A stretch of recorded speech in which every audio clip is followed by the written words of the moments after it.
तुम लोग कह रहे थे ना सर तुम्हारे वन शॉट इतने लेट क्यों आते हैं, तो बेटा इसको कहते हैं लैक ऑफ मैनेजमेंट, जो कि तुम किताबों में पढ़ोगे। अब मैं तुमको समझाता हूँ। ये वाली जो मैडम है ना, जो तारक मेहता का उल्टा चश्मा में खोई हुई हैं, इनको बनाना था थंबनेल। जब तक मेरे पास थंबनेल नहीं आएगा मैं शूट नहीं कर पाऊंगा। और मैंने अगर शूट कर भी दिया तो उस भाई को देखो जो आशिकी कर रहा है। ये भाई अगर एडिट नहीं करेगा तो अपलोड कैसे होगी, और अगर इसने एडिट कर भी दी तो ये जो मैडम खाई जा रही हैं, ये एसईओ कैसे करेंगी और यूट्यूब पे अपलोड कैसे हो। तो ये जो सारी टीम है ना हमारी, वो मिस मैनेजमेंट का शिकार है। तो हमें चाहिए एक बहुत धांसू सा मैनेजर।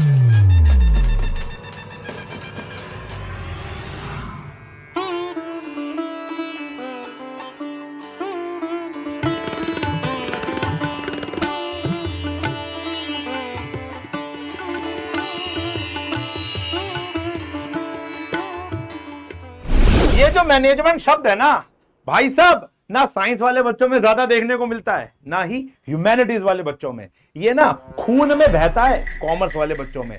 हम बचपन से लेकर आज तक इतने सारे स्किल सीख चुके होते हैं, ये हमें कॉमर्स के अंदर आकर पता चलता है। क्यों सर? बिल्कुल सर। और ये मैनेजमेंट है ना, आपके धंधे की बैकबोन होती है। जब आप अपने फ्यूचर में धंधा करोगे तो धंधे की प्रोडक्टिविटी बढ़ाने के लिए, कॉस्ट कम करने के लिए, सेल्स इंक्रीज करने के लिए और धंधे को लंबे समय तक मार्केट में चमकाने के लिए आपको मैनेजमेंट सीखना ही सीखना पड़ेगा। और ये मैनेजमेंट सिर्फ बिजनेस में नहीं लगता, मैनेजमेंट पर्सनल लाइफ में भी लगता है। और सर मुझे तो ऐसा लगता है कि मैं अकाउंटेंसी पढ़ाता हूं जब इनको, तो हम वहीं से मैनेजमेंट के स्किल ना सीखना शुरू कर देते हैं। याद है तुम्हें तुम्हारी पहली मोहब्बत? अरे वो नहीं, अकाउंटिंग इक्वेशन की मैं बात कर रहा था, जहां पर तुमको सबसे ज्यादा स्पेस मैनेज करना सीखना था। तुम्हें पता ही नहीं था कि यार अकाउंट्स के अंदर कौन सी चीज कहां आती है। इतने से लिमिटेड स्पेस के अंदर तुमको बहुत सारे एसेट्स लिखने होते थे।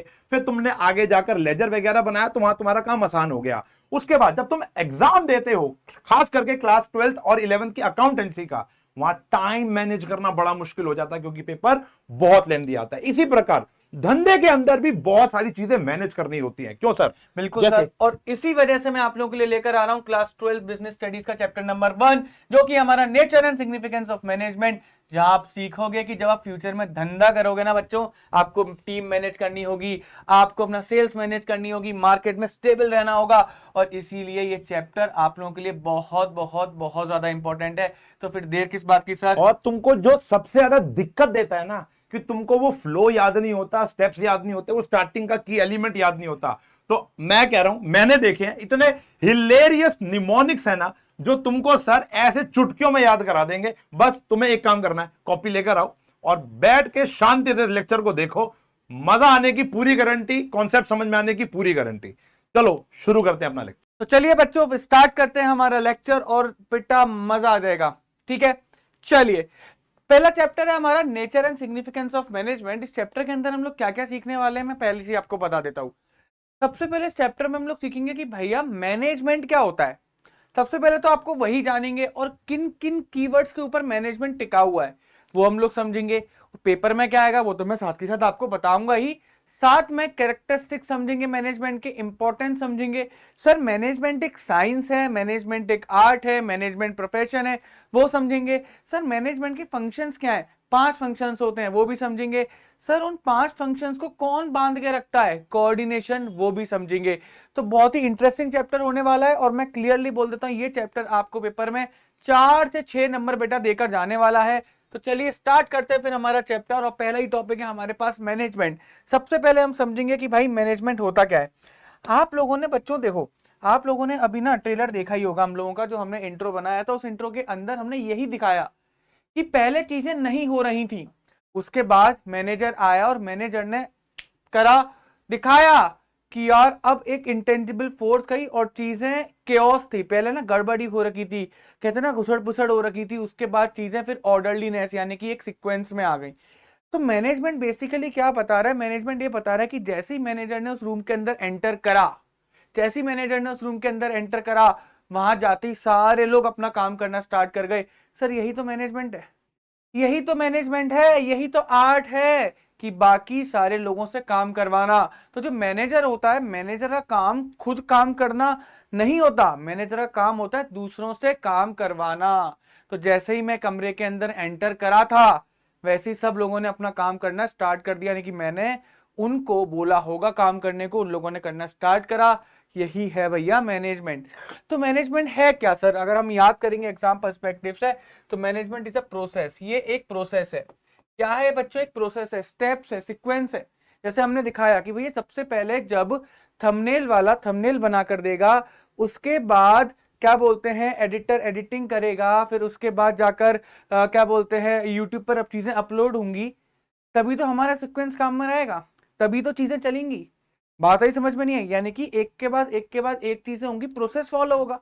उसके बिना तो हमें काम करवा भी नहीं सकता। अगर लोग काम करेंगे तो किसी का काम किसी और डायरेक्शन में जा रहा है, काम अलाइंड ही नहीं होगा एक दूसरे से। ठीक है? प्रोसेस किसका? Getting things done with the aim of achieving goals. With the aim of achieving goals. अगर मैं अपने साइंस एंड फन की बात करता हूँ, कॉमर्स एंड फन की बात तो एक ही, आपको पता ही है। अगर मैं उसकी बात करता हूं तो हम एक चीज देखते हैं कि उशांक सर अगर हमारे मैनेजर है, ऊपर बैठे हुए हैं, तो वो ध्यान रखेंगे कि यार बाकी सारे टीचर से मुझे काम करवाना है, और हम लोग यहाँ पे काम करने बैठे ही हैं।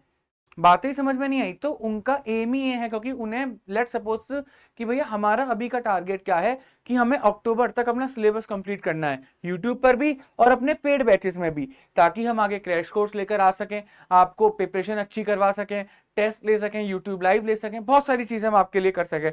तो अभी का टारगेट क्या है कि वाईटी पर या फिर पेड बैचेस में अक्टूबर तक सिलेबस कंप्लीट करवाना है। तो सर ये ऑब्जेक्टिव को अचीव करने की, गोल को अचीव करने के लिए हमें काम करवाना पड़ेगा, मैनेजर को बाकी सबसे काम करवाना पड़ेगा, तभी तो जाके गोल अचीव होगा। तो मैनेजमेंट में अभी आपने दो चीजें सीखी कि एक प्रोसेस फॉलो होता है, किस चीज का प्रोसेस? कि बाकी सबसे काम करवाना है। क्यों करवाना है? ताकि गोल अचीव हो सके। और वो काम कैसा होना चाहिए सर? वो काम इफेक्टिव होना चाहिए और एफिशिएंट होना चाहिए। अभी समझा रहा हूं, अभी समझा रहा हूं। तो आपने क्या देखा? Process of getting things done, कि भैया काम करवाना है और प्रोसेस में करवाना है, एक के बाद एक के बाद एक सीक्वेंस में चलेगा, स्टेप्स में चलेगा। काम करवाना है, किनसे करवाना है? दूसरों से करवाना है। क्यों करवाना है? ताकि हम अपने गोल्स को अचीव कर सके।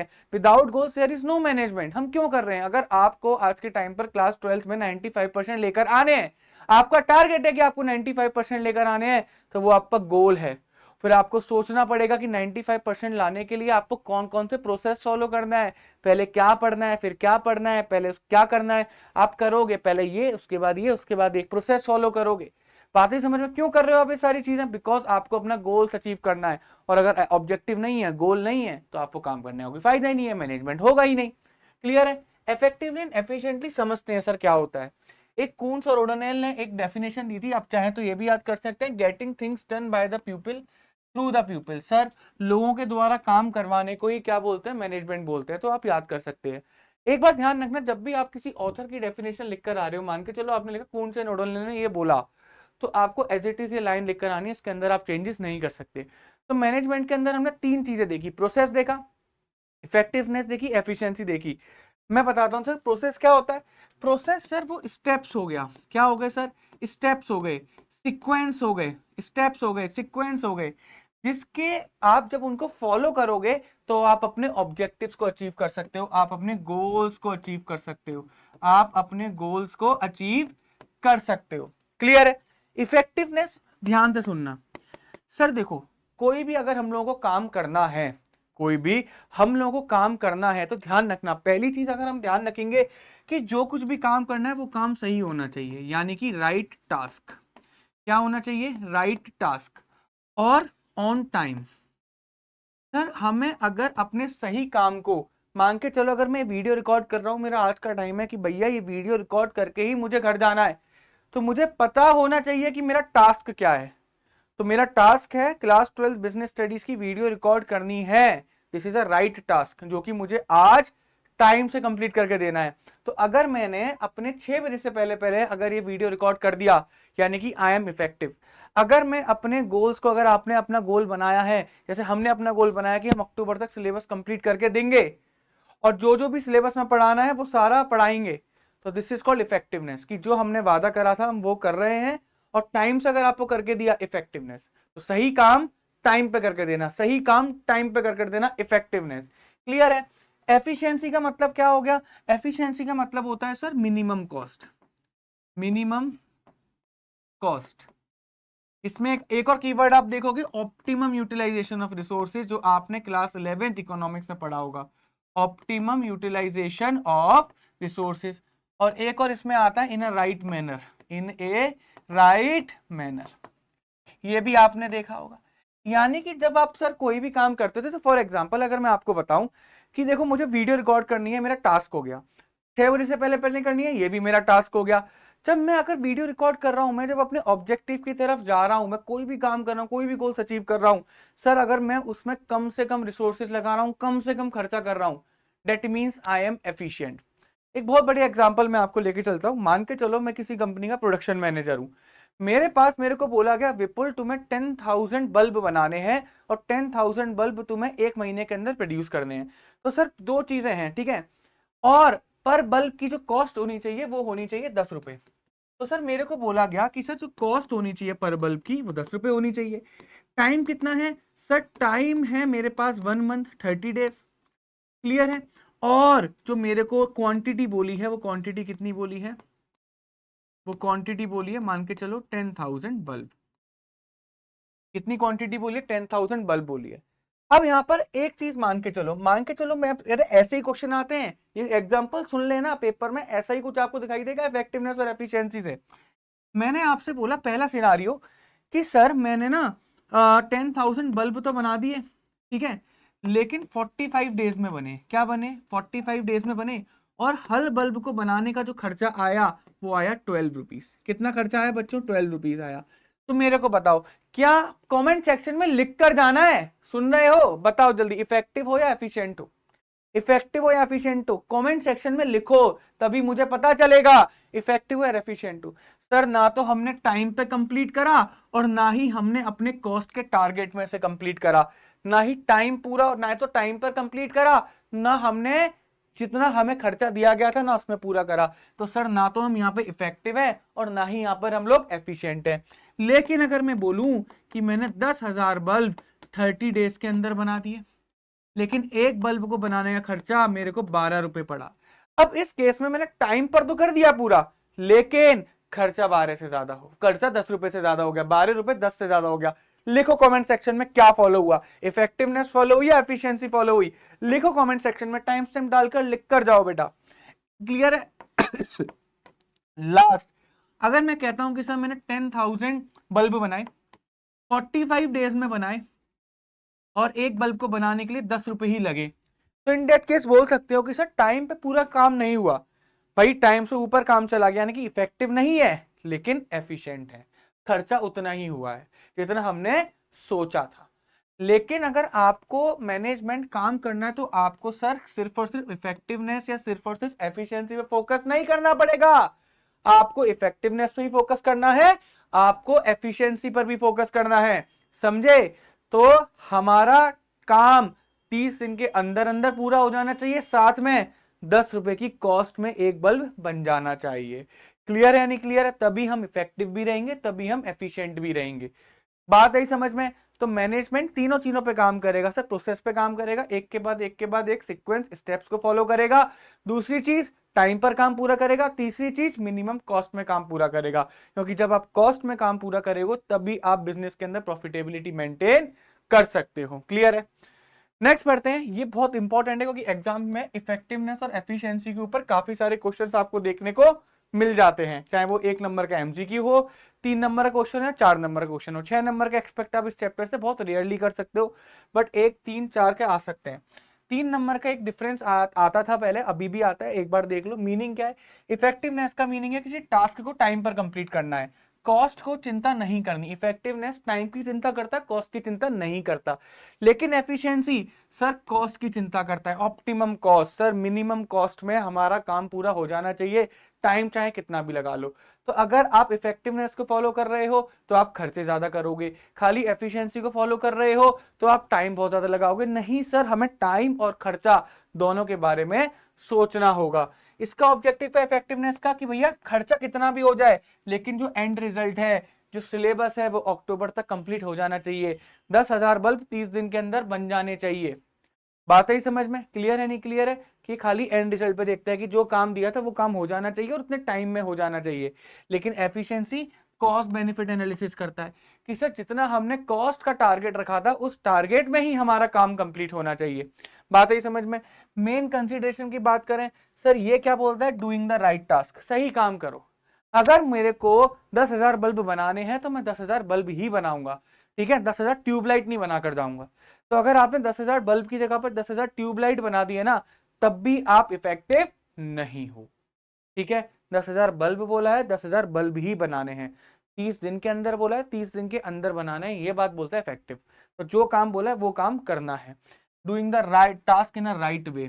सर जब जैसे आपने प्लान करा होगा कि लेट्स टेक एन एग्जांपल, कि मैं मान के चलो एक लेबर, लेट्स सपोज मैं आपको बोलता हूं कि एक लेबर एक दिन के अंदर 500 क्या बोलते हैं, एक दिन के अंदर एक लेबर 50 बल्ब बनाती है। लेट्स टेक कि एक लेबर एक दिन के अंदर 50 बल्ब बनाती है और उस लेबर को मैं 500 रुपए देता हूं। तो इसका मतलब क्या आया कि सर एक बल्ब पे जो खर्चा हुआ 10 रुपए हुआ। यही बात मैं बोलूंगा नहीं बोलूंगा, हाँ या ना। तो यानी कि हम सोच रहे होंगे अगर एक लेबर तरीके से काम करे तो एक दिन में वो 50 बल्ब बना सकती है। कितने बल्ब बना सकती है, 50। और 500 रुपए हम लेबर को देंगे, यानी कि एक बल्ब का खर्चा 10 रुपए आना चाहिए। ये तो हो गया सही तरीके से काम करना। बट अल्टीमेटली अगर मान के चलो लेबर है आलसी, वो अपने टारगेट को ढंग से पूरा नहीं कर रही, तो मैंने उसे 500 दिए लेकिन उसने एक दिन में 40 रुपए 40 ही बल्ब बनाए, ढंग से काम नहीं करा, इन राइट मैनर काम नहीं करा। अगर आप देखोगे तो 12.5 रुपए खर्चा हो रहा है एक बल्ब के ऊपर। तभी तो बोला इन राइट वे, क्योंकि सही तरीके से काम करोगे तो 500 में 50 बल्ब बनेंगे, लेकिन सही तरीके से काम नहीं करा तो 500 में 40 बल्ब भी बने, आपका खर्चा क्या हो गया, इंक्रीज हो गया। क्लियर है, कोई प्रॉब्लम।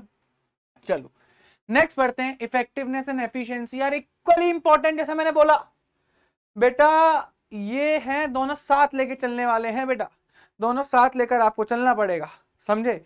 एक के भरोसे आप नहीं बैठ सकते कि नहीं यार मैं तो बस टाइम से सिलेबस कंप्लीट कर लूंगा, कोई फर्क नहीं पड़ता, चाहे मुझे 4 किताब से पढ़ना पड़े, चाहे मुझे 6 ट्यूशन लेने पड़े, आई डोंट केयर।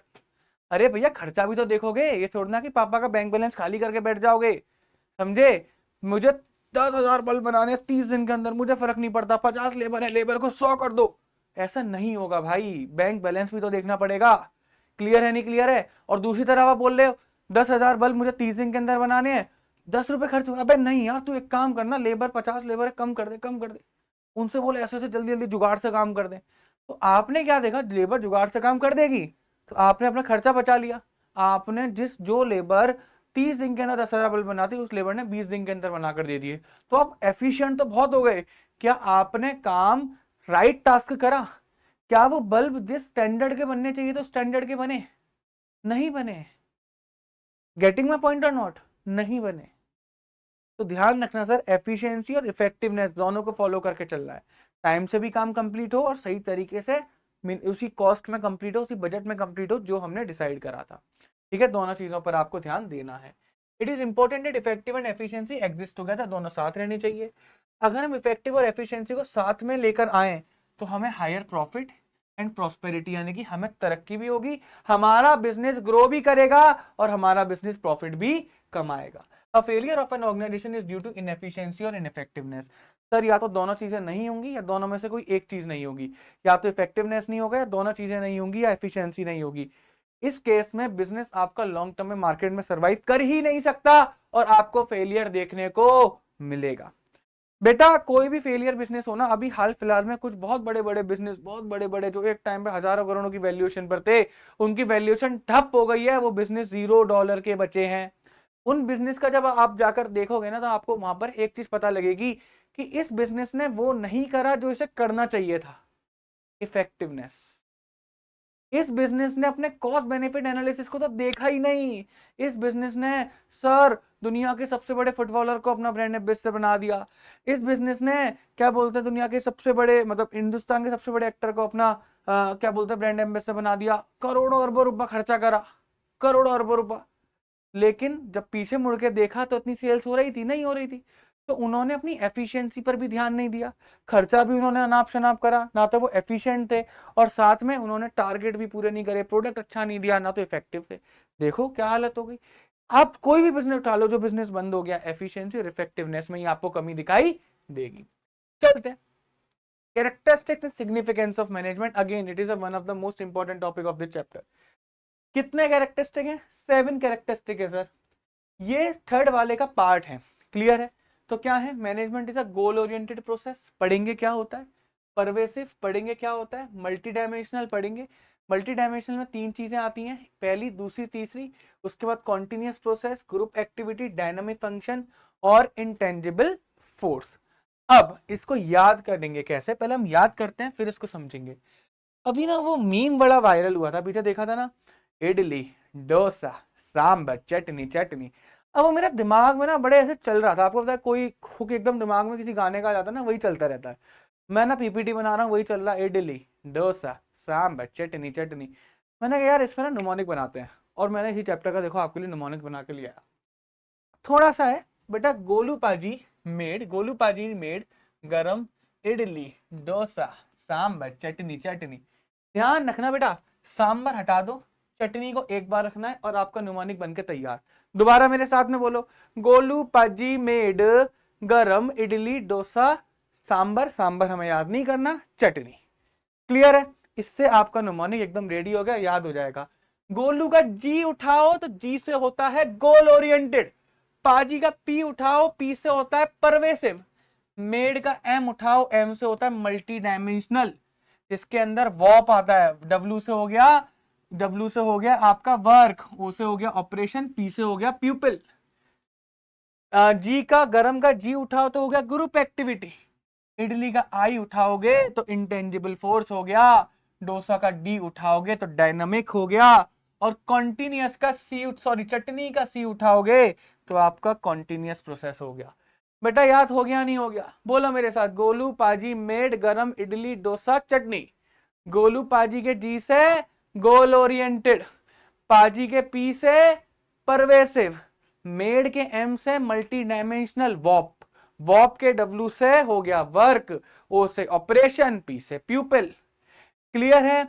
मेड गरम जी से हो गया बेटा, जी से हो गया ग्रुप एक्टिविटी, जी से क्या हो गया? Group activity. इडली के आई से हो गया इंटेंजिबल फोर्स, डोसा के डी से हो गया डायनामिक फंक्शन, और चटनी के सी से हो गया कॉन्टिन्यूअस प्रोसेस। याद हो गया? अब देखो आप समझते हैं, sir management is a goal oriented process. Sir management हमें क्यों चाहिए? अभी मैंने आपको स्टार्टिंग में समझाया sir, without goal no management. ध्यान रखना, विदाउट गोल नो मैनेजमेंट। क्योंकि मैं जितना भी मैनेज कर रहा हूं अपनी लाइफ के अंदर या अपने बिजनेस के अंदर, जैसा मैंने अभी आपको एग्जांपल दिया, सर अगर मैंने टारगेट करा है कि मेरे को अक्टूबर तक अपनी पूरी टीम का सिलेबस कंप्लीट करवाना है, तो मैं उनको डेली उनसे पूछूंगा, मैं पूछूंगा कि तुम्हें ये काम करना है, ये काम करना है, ये काम करना है, इस ऑर्डर के अंदर करना है। तब तक आपको इतना मतलब इस टाइम में ये काम पूरा करके दो, ये करके दो, वो करके दो। जब तक मैं अपनी टीम को, क्योंकि मुझे अक्टूबर तक काम कंप्लीट कराना, तभी तो मैनेज कर रहा हूं। आपको 95% चाहिए, तभी तो आप अपनी लाइफ के अंदर स्टडी मैनेजमेंट कर रहे हो, जिसे टाइम मैनेजमेंट भी बोलते हैं। तो हम जब भी अपनी लाइफ के अंदर मैनेजमेंट लेकर आते हैं ना, there is a goal, without goal there is no management. तो मैनेजमेंट हमेशा गोल की तरफ लेकर जाता है, हमेशा हमेशा मैनेजमेंट कहां लेकर जाता है? गोल की तरफ लेकर जाता है, टारगेट की तरफ लेकर जाता है। फिर उसके बाद मैनेजमेंट इज परवेसिव। परवेसिव का मतलब होता है एवरीवेयर। एवरीवेयर सर, मैनेजमेंट हर जगह है, एवरीवेयर। सर बड़े बिजनेस में भी है, स्मॉल बिजनेस में भी है, प्रॉफिटेबल बिजनेस के अंदर भी है, नॉन प्रॉफिटेबल बिजनेस के अंदर भी है। Sir in fact non business organisation के अंदर भी है। मान के चलो कि मेरे घर में मेरी मम्मी सबसे अच्छी मैनेजर है, वो भी अपने घर में मैनेजमेंट करती हैं कि मेरे या हमारी घर की इनकम भैया 1 लाख रुपए है, तो मेरी मम्मी मैनेज करके चलेंगी कि 1 लाख रुपए में क्या क्या चीजें मैं खरीदूं जिससे पूरा महीना हमारा कट जाए, कि हमें इन्वेस्टमेंट भी करनी है। सब हमारी मम्मी बहुत बढ़िया बजट बनाती हैं। घर का राशन हमारी मम्मी से बढ़िया कोई खरीद ही नहीं सकता, उन्हें सब पता होता है क्या क्या चीजें खरीदूं कि पूरे महीने का राशन इस चीज में चल जाए। बात आप समझे या फिर नहीं समझे? Mummy is the best manager, एकदम बढ़िया। उनसे बढ़िया मैनेजर तो मैंने अपनी लाइफ के अंदर शायद कभी देखा ही ना हो। सेल्फलेस मैनेजर, और बहुत बढ़िया तरीके से मैनेज करती है बेटा। आप जहां पर भी ऑफ ट्रैक आओगे 2 थप्पड़ पड़ेंगे बेटा आपको, और आप एकदम ऑन ट्रैक आ जाओगे। मम्मी से बढ़िया मैनेजर शायद हम लोगों की लाइफ में कोई नहीं है, और शायद हम लोगों की लाइफ में कभी कोई आएगा भी नहीं। Mummy is the best manager. तो मैनेजमेंट का हर जगह पर है, चाहे वो बड़ा बिजनेस हो, चाहे वो छोटा बिजनेस हो, चाहे वो प्रॉफिट कमाने वाला बिजनेस हो, चाहे वो प्रॉफिट कमाने वाला बिजनेस ना हो। बहुत सारे एनजीओ होते हैं ना, जैसे मैं भी एक एनजीओ का पार्ट था, एनिमल फीडर्स करके था। वहां पर हम कुछ नहीं करते थे, सुबह जाते थे और जानवरों को ना जाकर खाना खिलाते थे, यही काम था हम लोगों का। लेकिन वहां पर भी इतना सा काम के लिए वहां पर भी मैनेजमेंट चलता था, बिकॉज हम लोगों ने प्लेसेस डिसाइड कर रखे थे, इधर इधर खाना बटेगा, उधर बटेगा। 4-5 जगह थी अलीगढ़ के अंदर, और हमने वहां पर हर प्लेस पर 4-4 बंदे अलॉट कर दिए थे। अब सुबह सबको खाना प्रोवाइड करवाना, भाई 4 बंदे खाना लेकर जाएंगे, क्योंकि एक ही जैसा खाना बंटता था। सर्दियों में दलिया बांटते थे, गर्मियों में चावल बांटते थे, तो ये सारी चीजें हम लोगों को प्रोवाइड करवानी होती थी। तो देखो लगा ना, मैनेजमेंट हर जगह पर है, management pervasive everywhere. Sir multi dimensional की मैनेजमेंट सर 3 जगह से आता है। Management of work, sir management of work का मतलब क्या हो गया, जो टास्क, जो ऑब्जेक्टिव आप कर रहे हो सर उसको भी तो मैनेज करना है। मान के चलो आपने कोई ऐसा टास्क अचीव करने की सोची जो आप अचीव ही नहीं कर सकते, आपने ऐसा ऑब्जेक्टिव अपनी लाइफ के अंदर बना लिया, ऐसा गोल बना लिया जो आप अचीव ही नहीं कर सकते, तो अपने टास्क को आपको मैनेज करना बहुत जरूरी है। वही चीज आप अचीव करने जाओ जो आप अचीव कर सकते हो। सर मैनेजमेंट ऑफ पीपल, जो आपके वर्कर्स हैं, जो इस टास्क को, जो इस ऑब्जेक्टिव को कंप्लीट करेंगे, जो करने वाले हैं। मान के चलो शांग सर ने बोला अक्टूबर तक सिलेबस कंप्लीट कर सकते हैं, तो उन्होंने सोचा होगा कि कर सकते हैं नहीं कर सकते, पहले तो उस चीज को सोचा, मैनेज करा, हाँ कर सकते हैं, डुएबल है। अब लोग जो अक्टूबर तक सिलेबस कंप्लीट करेंगे, सोनम मैम, मेरे को, अर्पण सर को, दीपिका मैम को, सबको बुला लिया, ऐसा ऐसा ऐसा आपको करना है, क्लियर है। फिर होता है management of operation, sir work, basically जो आपको प्रोसेस फॉलो करना है इसके अंदर, उसको आप मैनेज करोगे कि हम डेली लाइफ में क्या करते हैं। कि आप आओगे, आपको 2 घंटे डेली के क्या बोलते हैं असाइनमेंट बनाने हैं, आपको 1 घंटा ई बुक में देना है, आपको 1 घंटा पीपीटी में देना है, 2 घंटे वाईटी रिकॉर्डिंग करनी है, 2 घंटे आपको क्या बोलते हैं डेली के पेड बैचेस में क्लास लेनी है। आप डेली आओ, ऐसा करते चले जाओ, और अल्टीमेटली जाकर आपका ऑब्जेक्टिव पूरा हो जाएगा। बात आई समझ में या फिर नहीं आई? तो ये 3 चीजों को साथ में मैनेज करते हैं, वर्क जो आप टास्क के लिए काम कर रहे हो, पीपल जो उसको करने वाले हैं, और ऑपरेशन जो जो काम होगा। तो टास्क अल्टीमेट ऑब्जेक्टिव बताएगा, ऑपरेशन जो डेली के डे टू डे एक्टिविटीज होंगी वहां जाने के लिए उस पर फोकस करेगा, और पीपल जो इन सारी चीजों को करेंगे उन पर ध्यान देता है मैनेजमेंट, तो तीनों चीजों पर ध्यान देगा। Sir management is a continuous process. Sir why it is a continuous process? Is a never ending, never ending. जैसे मैं आपको एक एग्जांपल देता हूं, बहुत बढ़िया। देखो हमने ना पूरे टारगेट बना रखे हैं कि हमें अप्रैल में ये करना है, मई में ये करना है। अभी अप्रैल हमारा जस्ट निकल कर गया, अभी अप्रैल के अंदर हमें क्या क्या चीजें करनी थी, यानी कि जो हमारी प्लानिंग थी उसको हम चेक करेंगे क्या हमारी एक्चुअल परफॉर्मेंस के साथ।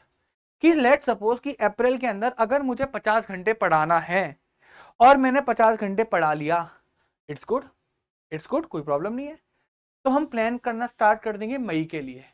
तो एक बार ध्यान रखना, सर मैनेजमेंट कभी भी खत्म नहीं होता। क्या आप जैसे ही एक ऑब्जेक्टिव अपना अकम्प्लिश कर लोगे, आप अक्टूबर तक सिलेबस कंप्लीट कर लोगे, क्या मैं दोबारा मैनेजमेंट स्टार्ट नहीं कर दूंगा? क्या उशांक सर दोबारा मैनेजमेंट स्टार्ट नहीं कर देंगे कि नहीं विपुल सर जाके आपको बीएससी और इकोनॉमिक्स का क्रैश कोर्स पढ़ाना है? तुरंत ही स्टार्ट हो जाता है। मैनेजमेंट कभी भी एंड नहीं होता, एक ऑब्जेक्टिव पूरा होगा, अगला ऑब्जेक्टिव जैसे ही बनेगा तुरंत आप मैनेजमेंट में लग जाओगे। It is never ending process. एक बार ऑब्जेक्टिव कंप्लीट हुआ, नेक्स्ट ऑब्जेक्टिव पर जाकर तुरंत ही आप मैनेजमेंट में लग जाओगे, कभी मैनेजमेंट आपका खत्म नहीं हो सकता। मैनेजमेंट क्या है? मैनेजमेंट एक ग्रुप एक्टिविटी है। सर ग्रुप एक्टिविटी मतलब? सर मैनेजमेंट जो इंडिविजुअल एफर्ट्स होते हैं ना, जो आपके इंडिविजुअल एफर्ट होते हैं, जो आपके इंडिविजुअल एफर्ट्स होते हैं, उन इंडिविजुअल एफर्ट्स को इंटीग्रेट कर देता है। इंटीग्रेट का मतलब मैं आपको बहुत बढ़िया तरीका बताता हूँ। यानी कि अभी हमारा गोल क्या है साइंस एंड फन का? हमारा है कि भाई हमें इंडिया का बेस्ट एडटेक बनना है। हमें बच्चों को ऐसा पढ़ाना है कि कोई हमारे आसपास भी ना आ सके, बच्चों को ऐसा कंटेंट देना है कि कोई हमारे आसपास भी ना आ सके। ये हमारा कलेक्टिव टारगेट है, ऑर्गेनाइजेशन का टारगेट है। क्लियर है? कोई प्रॉब्लम इसमें नहीं। अब जब मैं अपने पर्सनल टारगेट के बारे में सोचूंगा, तो सर मेरा पर्सनल टारगेट क्या होगा? मेरा पर्सनल टारगेट क्या होगा? मेरा पर्सनल टारगेट हो सकता है, मेरा पर्सनल टारगेट हो सकता है कि मुझे भी इंडिया का बेस्ट टीचर बनना है। सोनम मैम का भी टारगेट हो सकता है कि इंडिया का बेस्ट टीचर बनना है, दीपिका मैम का भी हो सकता है इंडिया का बेस्ट टीचर बनना है। तो यार जब हम लोग इंडिविजुअली सब अपने अपने इंडिविजुअल ऑब्जेक्टिव में हम इंडिया का बेस्ट टीचर बनना चाहते हैं, तो क्या अपने आप ही साइंस एंड फन इंडिया का बेस्ट ऑर्गेनाइजेशन नहीं बन जाएगा, इंडिया का बेस्ट एजुकेशन कंपनी नहीं बन जाएगी? मेरे को बताओ, हाँ या ना? कमेंट में लिख कर जाओ ये चीज। क्या आप इस बात से एग्री करते हो, नहीं करते? जब इकलौता बंदे का टारगेट कंपनी के टारगेट से मैच कर रहा है तो बन गया ग्रुप एक्टिविटी। सर वही तो मतलब है कि भैया इंडिविजुअल एफर्ट्स को इंटीग्रेट करता है। बात ही समझ में, कोई प्रॉब्लम इसमें नहीं। Sir management is a dynamic function. Sir dynamic function, आपको पता है कि जो बिजनेस की दुनिया है, बिजनेस एनवायरनमेंट है, वो बहुत जल्दी ऐसे ऐसे करके चेंज हो जाता है। कहने का मतलब कि मान के चलो अभी मैं चला रहा हूँ कोडेक, और मैं कोडेक कैमरा में मैं क्या देख रहा हूँ कि कोडेक कैमरा रील में फोटो निकाल कर देता है। डिजिटल नहीं, आप फोटो क्लिक करोगे आप तुरंत की तुरंत अपना फोटो नहीं देख सकते, रील निकलेगी। फिर थोड़े दिन बाद देखा यार वो चेंज होकर हम ना डिजिटल कैमरा आ गए, अब लोगों को ना क्लब उसमें क्या बोलते हैं स्टूडियो में जाकर अपना फोटो निकलवाने की नीड नहीं है, बिल्कुल नीड नहीं है। लोग जाएंगे और जाकर फोटो निकलवा के लाएंगे। अब ऐसा नहीं है सर, हैंड टू हैंड आप क्लिक करो आपके फोन में, आपके कैमरा के अंदर फोटोज क्या हो गए, सेव हो गए। अब उसमें भाई साहब कैनन सोनी वोनी ये सब एकदम से माहिर हो गए। सोनी ने बहुत जल्दी एनालाइज कर लिया कि यार फोन के अंदर ना हमसे बढ़िया कैमरे आने लगे हैं, क्यों ना हम, और कल को सब फोन चलाएंगे, फोन को कैरी करना भी आसान है, और फोन मल्टीपल पर्पस के लिए भी यूज हो सकता है, तो सब फोन का ही कैमरा यूज करेंगे। तो ये जो छोटे मोटे जो हम कैमरा निकाल रहे हैं, कैमरा को फ्यूचर में यूज ही नहीं करेगा। और वैसा हुआ भी। तो सोनी ने जैसे ही बिजनेस एनवायरनमेंट बदला, माहौल बदला, सोनी ने अपनी बिजनेस स्ट्रेटेजी बदली। उसने कहा कि हमें फोकस करना चाहिए फोन्स के कैमरा बनाने के ऊपर। सोनी ने फोकस करा और सोनी आज के टाइम पर भी एक सक्सेसफुल कैमरा मैन्युफैक्चरर है। बात ही समझ में। अब यहाँ पर एक बात आपको समझने की बहुत जरूरी है। इसे डायनामिक का मतलब क्या हुआ? डायनामिज्म का मतलब ही होता है चेंज करना। तो जब बिजनेस एनवायरनमेंट चेंज हो रहा है तो क्या मैनेजमेंट अपने आप को चेंज नहीं करेगा? क्या मैनेजमेंट ने अपने ऑब्जेक्टिव को चेंज नहीं करा होगा? क्या उस ऑब्जेक्टिव के सिनारियो के अंदर मैनेजमेंट ने अपनी वर्कफोर्स को चेंज नहीं करा होगा? क्या अपने प्रोसेसेस चेंज नहीं करे होंगे? क्या मैनेजमेंट चेंज नहीं हुआ होगा? सर मैनेजमेंट का काम ही ये है कि जैसे ही माहौल बदले खुद को बदल लो। जैसे ही माहौल बदले खुद को बदल लो। एआई आ रहा है, क्या एआई के चलते ऑब्जेक्टिव कंप्लीट नहीं हो रहे? बिल्कुल हो रहे हैं। अभी आप देख रहे हो कि कंपनियां बहुत सारे लोगों को फायर कर रही है, निकाल रही है नौकरी से, लेकिन ऑन द अदर साइड उतने ही सारे लोगों को हायर भी कर रही है। बट क्या कि जो लोग निकल रहे हैं उनकी स्किल्स अलग हैं और जो लोग हायर कर रही हैं उनकी स्किल्स अलग है। क्यों? जिनको हायर करा जा रहा है उनको एआई बहुत अच्छे से आना चाहिए। तो आर्टिफिशियल इंटेलिजेंस पे अभी हमारे जो एक एनवीडिया के जो सीईओ साहब हैं, चेयरमैन मुझे पता नहीं, लेकिन एनवीडिया जो चलाते हैं, उन्होंने एक बात बोली थी कि आर्टिफिशियल इंटेलिजेंस आपकी नौकरी नहीं खाएगा। आर्टिफिशियल इंटेलिजेंस को कोई इस्तेमाल करना जानता है वो आपकी नौकरी खा जाएगा, ये उन्होंने स्टेटमेंट दिया था। तो भैया वही तो है कि जैसे ही डायनामिज्म आया, एनवायरनमेंट बदला, माहौल बदला, बच्चों माहौल बदला, अपने आप को बदल लो। एंड लास्ट होती है management is an intangible force. Sir management को हम देख नहीं सकते, छू नहीं सकते। जब आपने इंट्रो देखा होगा, मैंने आके जैसे ही ऐसे बजाया, क्या मेरे हाथ से कोई जादू निकला? क्या कोई छड़ी मैंने मारी? नहीं मारी। मैं बस आया, मैंने लोगों के काम को देखा, उन लोगों ने अपनी रेस्पॉन्सिबिलिटीज को समझा, एक ऑर्डरलीनेस आया और काम अकम्प्लिश हो गया। बात आई समझ में या फिर नहीं आई? इसे बोलते हैं इंटेंजिबल फोर्स, कि हम देख नहीं सकते बट हाँ उसका जो इम्पैक्ट होता है, उसका जो रिजल्ट होता है वो बहुत अच्छा निकल कर आता है, हमारे ऑब्जेक्टिव को अचीव करता है। क्लियर है? Very good. याद हो गया होगा, गोलू पाजी मेड गरम इडली डोसा सांबर चटनी। ठीक है, चलो अब आते हैं ऑब्जेक्टिव ऑफ मैनेजमेंट। ये टॉपिक आप अपनी क्लास 11th में भी पढ़ चुके थे, चैप्टर नंबर 1 में, nature and purpose of business के अंदर। बिजनेस के 3 ऑब्जेक्टिव बताए थे। क्या बताए थे? 3 ऑब्जेक्टिव, कि भैया हमें मैनेजमेंट करना क्यों, व्हाट आर आवर ऑब्जेक्टिव। तो पहला ऑब्जेक्टिव होता है ऑर्गेनाइजेशनल गोल, इसको मैं इकोनॉमिक ऑब्जेक्टिव भी बोल देता हूँ, इकोनॉमिक ऑब्जेक्टिव भी बोल देता हूँ। ठीक है। दूसरा होता है सोशल गोल्स, की सोसाइटी के लिए क्या हमारी रेस्पॉन्सिबिलिटीज होती हैं। तीसरा होता है पर्सनल ऑब्जेक्टिव, कि जो एम्प्लॉयज काम कर रहे हैं ऑर्गेनाइजेशन में, मैनेजमेंट उनके लिए क्यों जरूरी है। तो क्या है, कैसे है? ऑर्गेनाइजेशनल, सोशल, पर्सनल, एसओपी की तरह भी याद कर सकते हो। एसओपी सुना है ना, स्टेटमेंट ऑफ पर्पस, तो वैसे भी आप याद कर सकते हो एसओपी। ठीक है, और ऑर्गेनाइजेशनल, सोशल, पर्सनल। तो देखते हैं ऑर्गेनाइजेशनल। तो देखो अगर हम ऑर्गेनाइजेशनल में देखें तो ऑर्गेनाइजेशनल ऑब्जेक्टिव, मैंने बोला ना, जब आप धंधा चलाओगे, ऑर्गेनाइजेशन चलाओगे, तो उसका भैया 3 ऑब्जेक्टिव होते हैं, ध्यान से सुन लेना। सर्वाइवल, हमें मार्केट में लंबे समय तक बना रहना है। हम मार्केट में एंट्री करेंगे, अपना प्रोडक्ट बेचेंगे।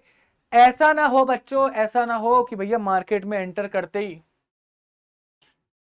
बिजनेस कहाँ है, कहाँ चला गया भैया, दिख ही नहीं रहा, अभी तो तुम्हारा बड़ा नाम था, कहाँ गए। सर्वाइवल बहुत इंपॉर्टेंट है। दूसरा प्रॉफिटेबिलिटी, तीसरा ग्रोथ। अब समझते हैं एक बात। देखो, अगर मुझे मार्केट में सर्वाइव करना है तो एक बात ध्यान से देख लेना, मुझे अपनी कॉस्ट रिकवर करनी होगी। मुझे क्या करनी होगी सर? कॉस्ट रिकवर करनी होगी। अगर मैं अपनी कॉस्ट रिकवर कर पा रहा हूं तो मैं मार्केट के अंदर सर्वाइव कर सकूंगा। कॉस्ट रिकवर का मतलब क्या हो गया कि सर जो मेरा रेवेन्यू है, वो जो मेरा रेवेन्यू, जो मेरी सेल्स है, वो मेरी सेल्स या तो ज्यादा होनी चाहिए, बराबर होनी चाहिए मेरे खर्चे के। This is called the cost recovery.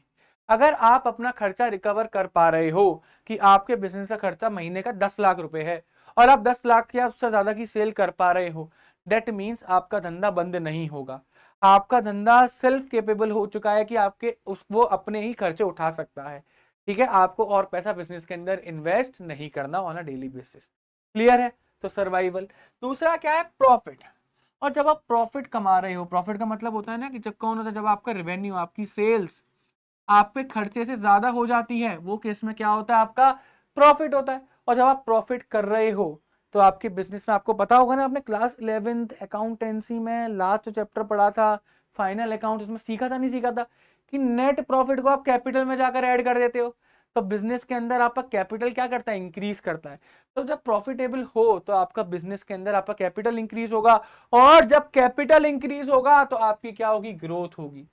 आप और ब्रांचेस खोलोगे, मोर ब्रांचेस ओपन करोगे, आप मोर प्रोडक्ट लाइन ओपन करोगे और प्रोडक्ट मार्केट के अंदर लॉन्च करोगे, आप लार्जर मार्केट शेयर के ऊपर जाओगे, आप और मार्केट के अंदर एंटर करोगे कि अभी आप इंडिया में ही सामान बेच रहे थे, अब आपने यूरोप में भी सामान बेचना स्टार्ट कर दिया।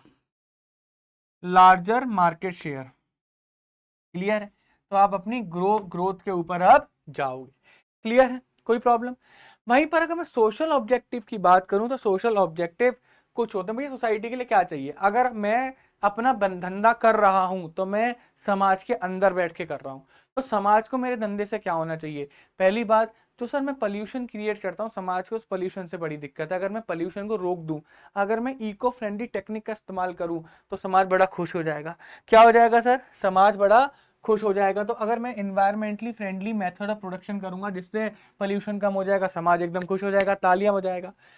सर, समाज के अंदर अगर मैं धंधा चालू कर रहा हूं तो मेरे आसपास के लोग मेरे से एक्सपेक्टेशन करते हैं कि ये इंसान नौकरी जनरेट करेगा, ये और लोगों को काम करने का जरिया प्रोवाइड करेगा।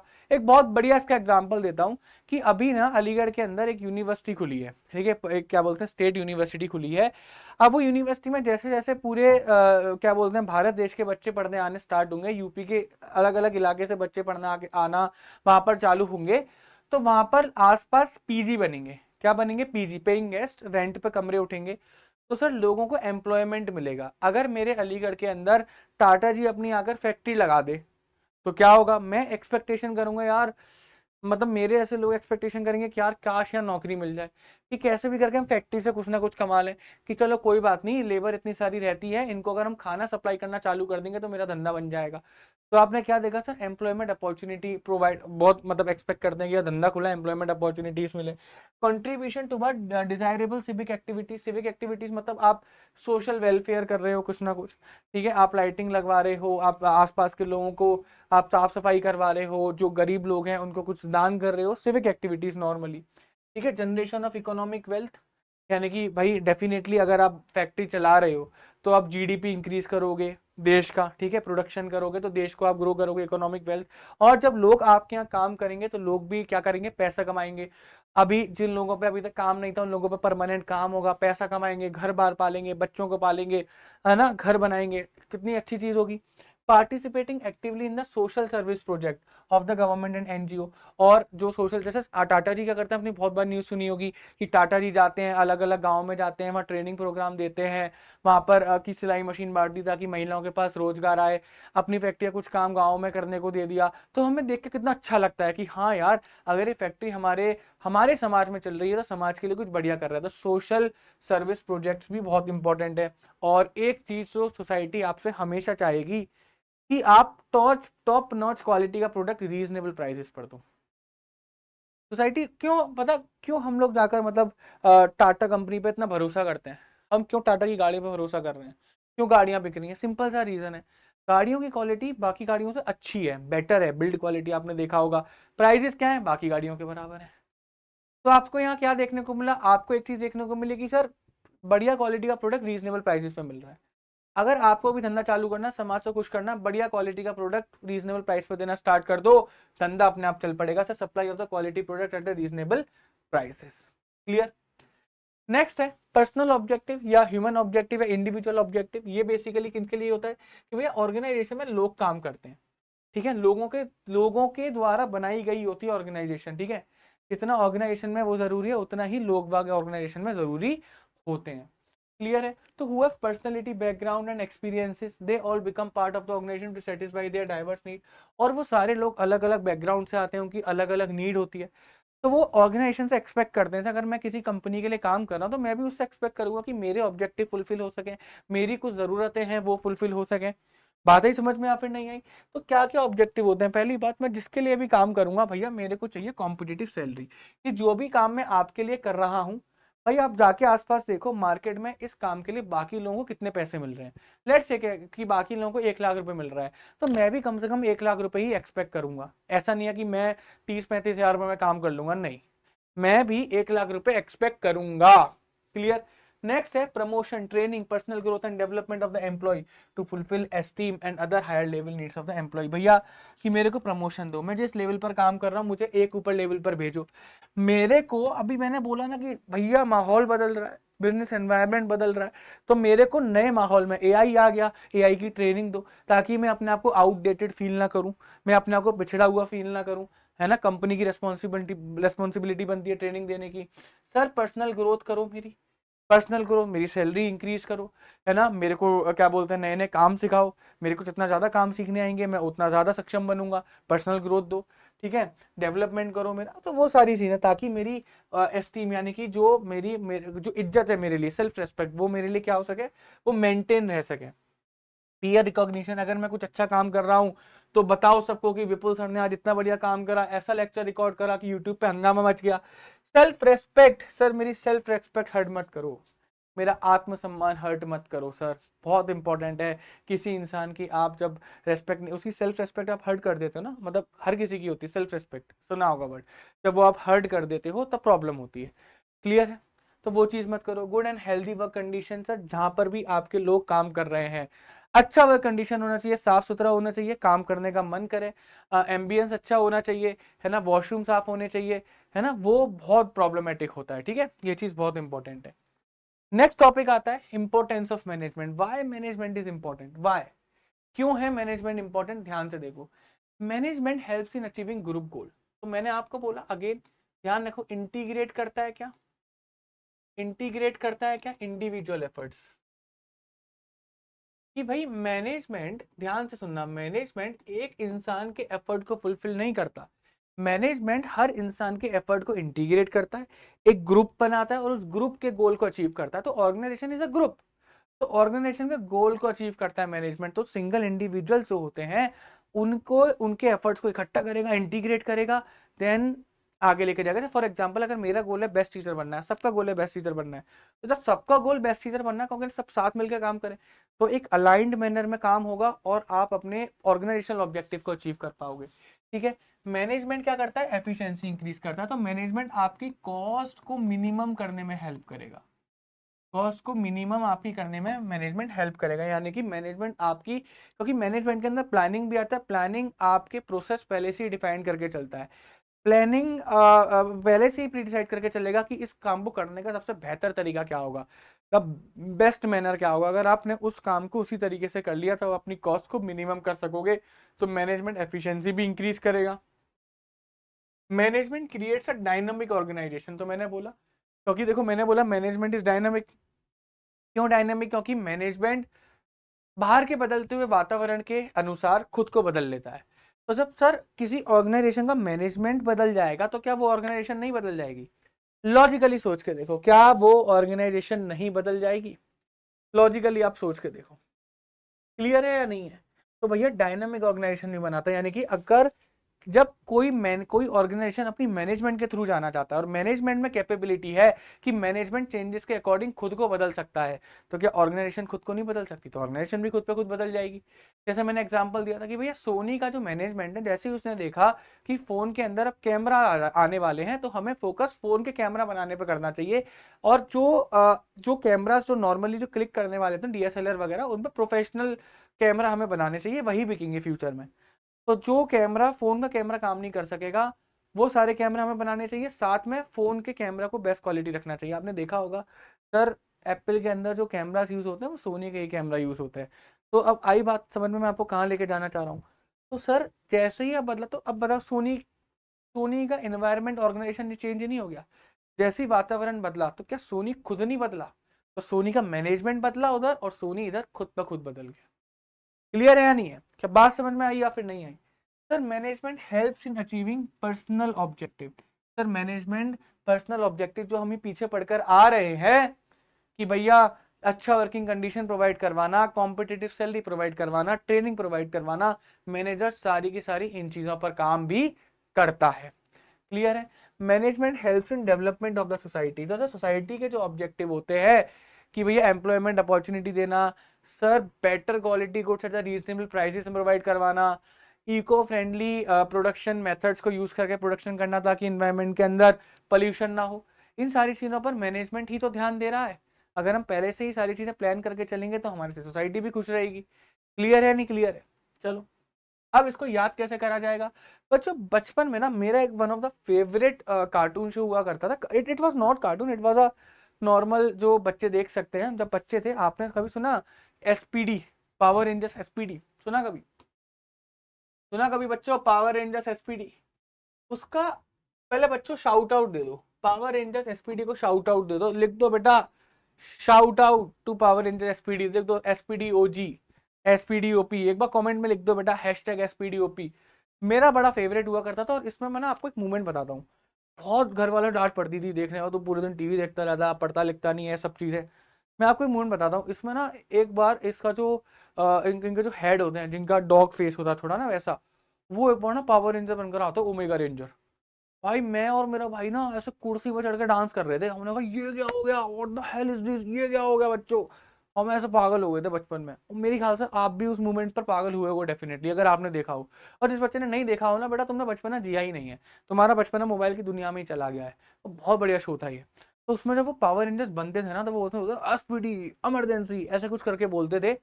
और उसी पे बेटा मैं ले आया हूँ एसपीडी इमरजेंसी में पूरा का पूरा निमोनिक, पूरा का पूरा निमोनिक। एस से क्या है आपका? सोसाइटल डेवलपमेंट सपोर्ट, यानी कि भैया सोसाइटी के ऑब्जेक्टिव को फुलफिल करना, सोसाइटी के डेवलपमेंट ऑब्जेक्टिव को फुलफिल करना। पी से क्या है? पर्सनल ऑब्जेक्टिव फुलफिलमेंट, ठीक है, पर्सनल ऑब्जेक्टिव को फुल करना। डी से क्या है? डायनामिक ऑर्गेनाइजेशन को क्रिएट करना, कि मैनेजमेंट ऑर्गेनाइजेशन को डायनामिक बताता है, क्योंकि मैनेजमेंट खुद डायनामिक है। जब लोग अपने आप को बदलेंगे तो मैनेजमेंट बदलेगा, मैनेजमेंट बदलेगा तो पूरी ऑर्गेनाइजेशन बदल जाएगी। एफिशिएंसी एनहांसमेंट, सर एफिशिएंसी को इंक्रीज करता है, कॉस्ट कम करता है, एफिशिएंसी को इंक्रीज करता है। ग्रुप गोल अचीवमेंट, सर ग्रुप के जो हमारे इंडिविजुअल एफर्ट्स होते हैं उनको इंटीग्रेट करता है, और पूरे के पूरे ग्रुप को, पूरे पूरे जो ग्रुप का ऑब्जेक्टिव है, जैसे हमारा पूरा साइंस एंड वन का ऑब्जेक्टिव है, और अकेले बंदे का जो ऑब्जेक्टिव है, तो सबको अलाइन कर देगा और पूरे साइंस एंड वन के ऑब्जेक्टिव को फुलफिल करेगा। क्या बच्चों याद हो गया? एक बार बच्चों निमोनिक्स आपको कैसे लगे यार, कमेंट सेक्शन में लिख दो। दो निमोनिक्स बताए, अभी याद हो गया नहीं होगा? पहला बताया था गोलू बाजी मेड गरम इडली डोसा सांभर चटनी, एकदम रट गया था वो आपको, है ना, एकदम कैरेक्टरिस्टिक ऑफ मैनेजमेंट रट गए थे। दूसरा importance of management, SPD emergency, S से क्या? सोसाइटल ऑब्जेक्टिव को फुलफिल करता है, पी से पर्सनल ऑब्जेक्टिव को फुलफिल करता है, डी से ऑर्गेनाइजेशन को डायनामिक बनाता है, ई से इमरजेंसी के, ई से इमरजेंसी के, ई से इमरजेंसी के ई का मतलब हो गया कि आपकी एफिशिएंसी को इंक्रीज करता है, इनहांस करता है, और जी का मतलब क्या हो गया, ग्रुप गोल को अचीव करता है बढ़िया बेटा। नॉस्टैल्जिया हो गया नहीं हो गया बच्चों, बड़ा बचपना याद आया नहीं आया, जल्दी बताओ, क्लियर है? चलो वेरी गुड। नेक्स्ट चलते हैं सर, नेचर क्या होता है मैनेजमेंट का?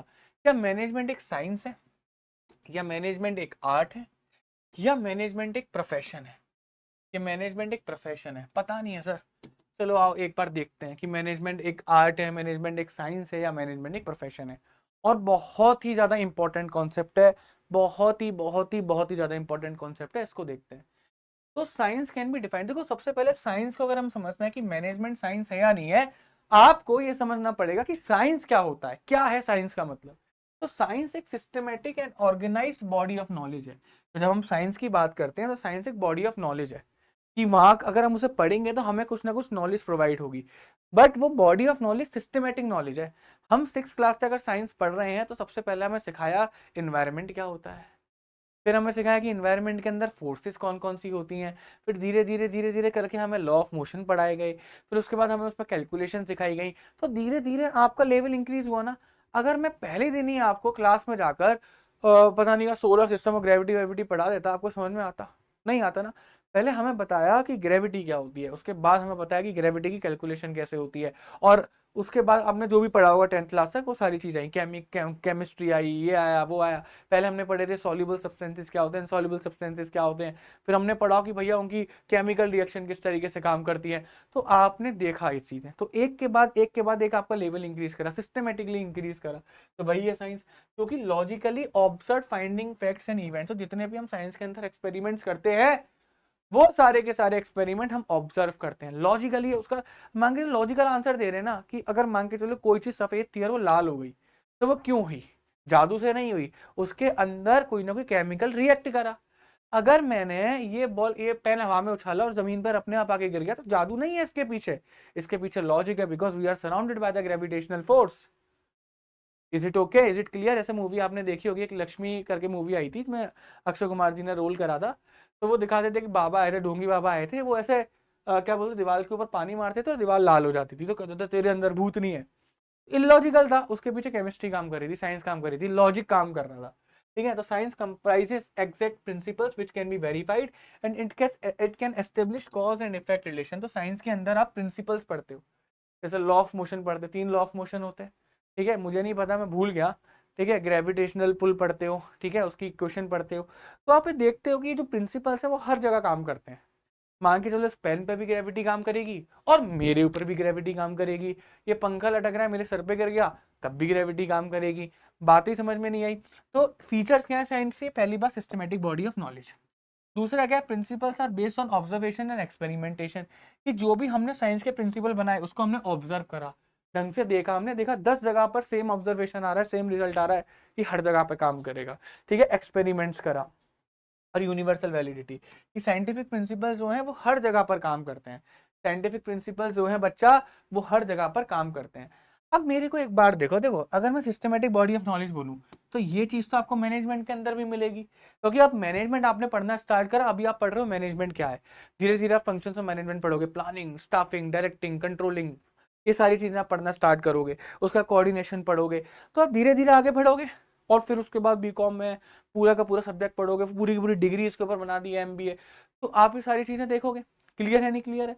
तो ये चीज मैनेजमेंट के अंदर भी है। तो मैनेजमेंट को सिस्टमेटिक बॉडी ऑफ नॉलेज में अगर मैं बात करूं तो एक में से एक नंबर मिला। ठीक है, principles are based on observation and experimentation, है ना। देखो इस चीज पर भी मैनेजमेंट के अंदर जो प्रिंसिपल्स बनाए गए, हमारा सेकंड चैप्टर का नाम ही प्रिंसिपल ऑफ मैनेजमेंट है। जाके किताब खोल के देखो, सेकंड चैप्टर में क्या लिखा है, प्रिंसिपल्स ऑफ मैनेजमेंट लिखा है।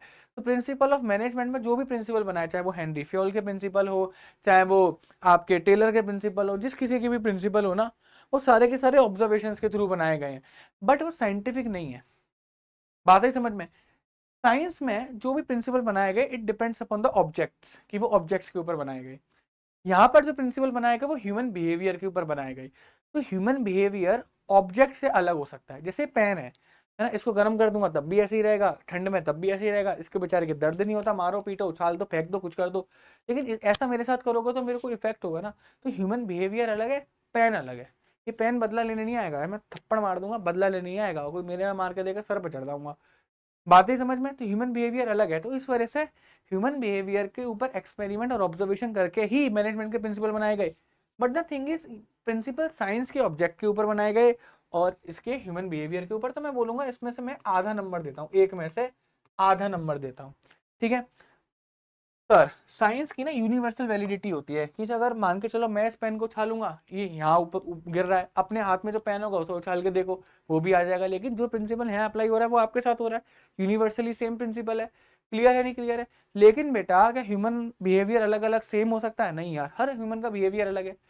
कोई कहता है कि कोई मान के चलो मेरे को गाली दे के चला जाएगा, मैं हंस के टाल देता हूँ, हाँ हाँ हाँ बेवकूफ। कोई दूसरे को गाली दे, उसको गाली दे, उसको लेकर कूट दिया। तो यहाँ पर आप देख रहे हो हर ह्यूमन का बिहेवियर अलग है, हर ह्यूमन का बिहेवियर अलग है। तो बिकॉज हर ह्यूमन का बिहेवियर यहाँ पर अलग है, तो आप यूनिवर्सल वैलिडिटी बोल नहीं सकते। अगर मेरे को कोई गाली देकर जाए और मैं हंस के टाल देता हूँ कि यार बेवकूफ है ना, बोल लेते मेरा क्या जा रहा है, तो ऐसा किसी दूसरे इंसान पर तो लागू नहीं होगा ना।